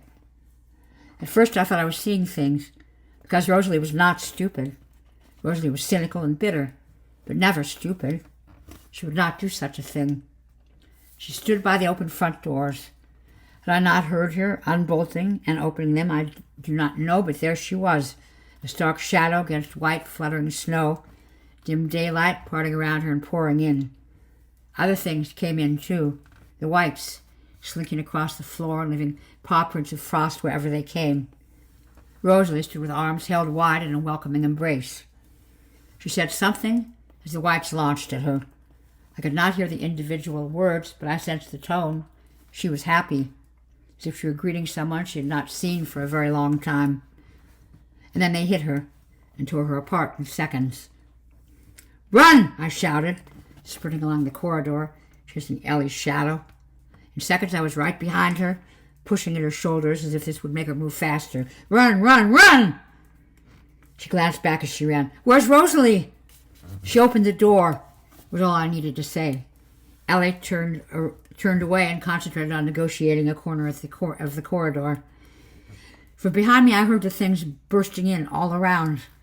Those that had slunk past Rosalie must have broken into rooms from the inside, and as others came in from outside, helping each other, crashing through our pathetic barricades by force of cooperation. I noticed how cold it had become. Frost clung to the walls, and the old carpet beneath our feet crunched with each footfall. Candles threw erratic shadows at icicle-encrusted ceilings. I felt ice under my fingernails. Jane's voice called out behind me, and I slowed, and I ran once more, desperate to fight what I so wanted to believe. She'd said we would be together again. Now she was calling me. But she was dead. She was dead. Still she called. Still I ran. And then she started to cry again because I was not going to her. I imagined her, naked out there in the snow with white things everywhere. I stopped and turned around. Ellie grabbed my shoulder, spun me and slapped me across the face. Brought tears to my eyes, but it also brought me back to shady reality. "We're here," she said. "Stay with us." Then she looked over my shoulder. Her eyes widened. She brought the gun up so quickly it smacked into my ribs, and the explosion in the confined corridor felt like a hammer pummeling my ears. I turned and saw what she had seen. It was like a drift of snow moving down the corridor toward us, rolling across the walls and ceiling, pouring along the floor. Ellie's shot had blown a hole through it, but the whites quickly regrouped and moved forward once again before the things passed by. Long, fine tendrils fell out before them, freezing the corridor seconds before the things passed by. There were no faces, or eyes, or mouths. If I looked long enough, I could see Jane rolling naked in there with them, her mouth wide, arms holding whites to her, into her. If I really listened, I was sure I would hear her sighs as she fucked them. It passed from alluring to mocking now that they were trapped, but still they stopped. The silence was a withheld chuckle. "Why don't they rush us?" I whispered. Ellie had already pulled down the loft ladder and was waiting to climb up. She reached out and pulled me back, indicating with a nod of her head that I should go first. I reached out for the gun, wanted to give her a chance, but she elbowed me away without taking her eyes off the advancing white mass. "Why don't they—" She fired again. The shot tore a hole, but another thing soon filled the hole and stretched out before us. "I'll shoot you if you stand in my way any more," she said. I believed her. I handed her 2 cartridges and scurried up the ladder, trying not to see Jane where she rolled and writhed, trying not to hear her sighs of ecstasy as the whites did things to her that only I knew she liked. The instant I made it through the hatch, the sounds changed. I heard Ellie squeal as the things rushed, the metallic clack as she slammed the gun shut again, 2 explosions in quick succession, what sounded as whites ripped apart. The charge sounded like a steam train. Wood cracked and split. The floorboards were smashed up beneath icy feet. Ceilings collapsed. I could not see, but I felt the corridor shattering as they came at Ellie. As if we were suddenly too small to house them all, they were plowing their own way through the manor. Ellie came up the ladder fast, having a shotgun through before hauling herself up after it. I saw a flash of white before she slammed the hatch down and locked it behind her. "There's no way they can't get up here," I said. "They'll be here in seconds." Ellie struck a match and lit a pathetic stub of candle. "Last one." She was panting. In the weak light, she looked pale and worn out. "See what they decide," she said. We were in one of 4 attics in the manor roof. This one was boarded but bare, empty of everything except spiders and dust. Ellie shivered and cried, mumbling about her dead husband, Jack, frozen in the car. Maybe she heard him. Maybe she'd seen him down there. I found with a twinge of guilt that I could not care less. "They herded us, didn't they?" I said. I was breathless and aching. It was similar to the feeling after a good workout. Enervating, not exhausting. Ellie shrugged, then nodded. She moved over to me and took the last couple of cartridges from the bag in my belt. As she broke the gun and removed the spent shells, her shoulders hitched. She gasped and dropped the gun. "What? Ellie?" She was not hearing me. She stared into old shadows which had not been bathed in light for years, seeing some unknown truths there, her mouth falling open into an expression so unfamiliar on her face it took me some seconds to place it. A smile. Whatever she saw, whatever she heard, was something she was happy with. I almost let her go. In the space of a second, all possibilities flashed across my mind. We were going to die. There was no escape. They would take us singly or all in one go. They would starve us out. The snow would never melt. The whites would change and grow and evolve beneath us. We could do nothing. Whatever they were, they had won already. They had won when humankind brought the ruin down upon itself. Then I leaned over and slapped Ellie across the face. Her head snapped around and she lost her balance, falling onto all 4s over the gun. I heard Jane's footsteps as they prowled the corridors, searching for me, calling my name with increasing exasperation. Her voice was changing from sing-song to monotone to panic. The whites were down there with her, the white animals, all animals, searching and stalking her tender, naked body through the freezing manor. I had to help her. I knew what it would mean. At least then we would be together. At least then her last promise to me would have been fulfilled. Ellie's moan brought me back, and for a second I hated her for that. I'd been with Jane, and now I was here in some dark, filthy attic with 100 creatures below trying to find a way to tear me apart. I hated her, and I could not help it one little bit. I moved to one of the sloping roof lights and stared out. I looked for Jane across the snowscape, but the whites now had other things on their minds. Fooling me was not a priority. "What do we do?" I asked Ellie, sure even now that she would have an idea, a plan. "How many shots have you got left?" She looked at me. The candle was too weak to light up her eyes.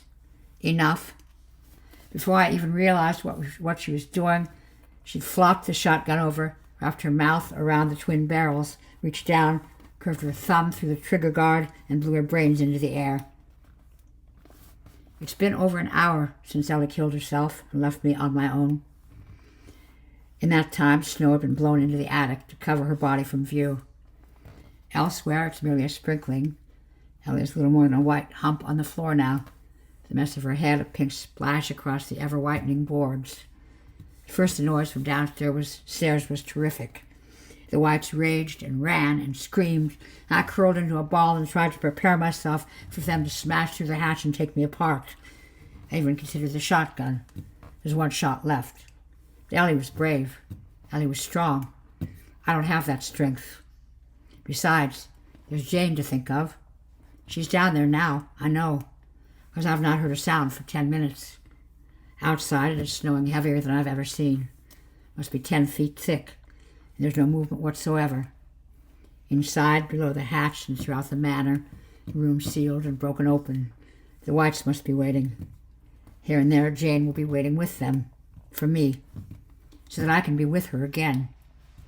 Soon I will open the hatch, make my way downstairs and out through the front doors. I hope, Jane, that you will meet me there.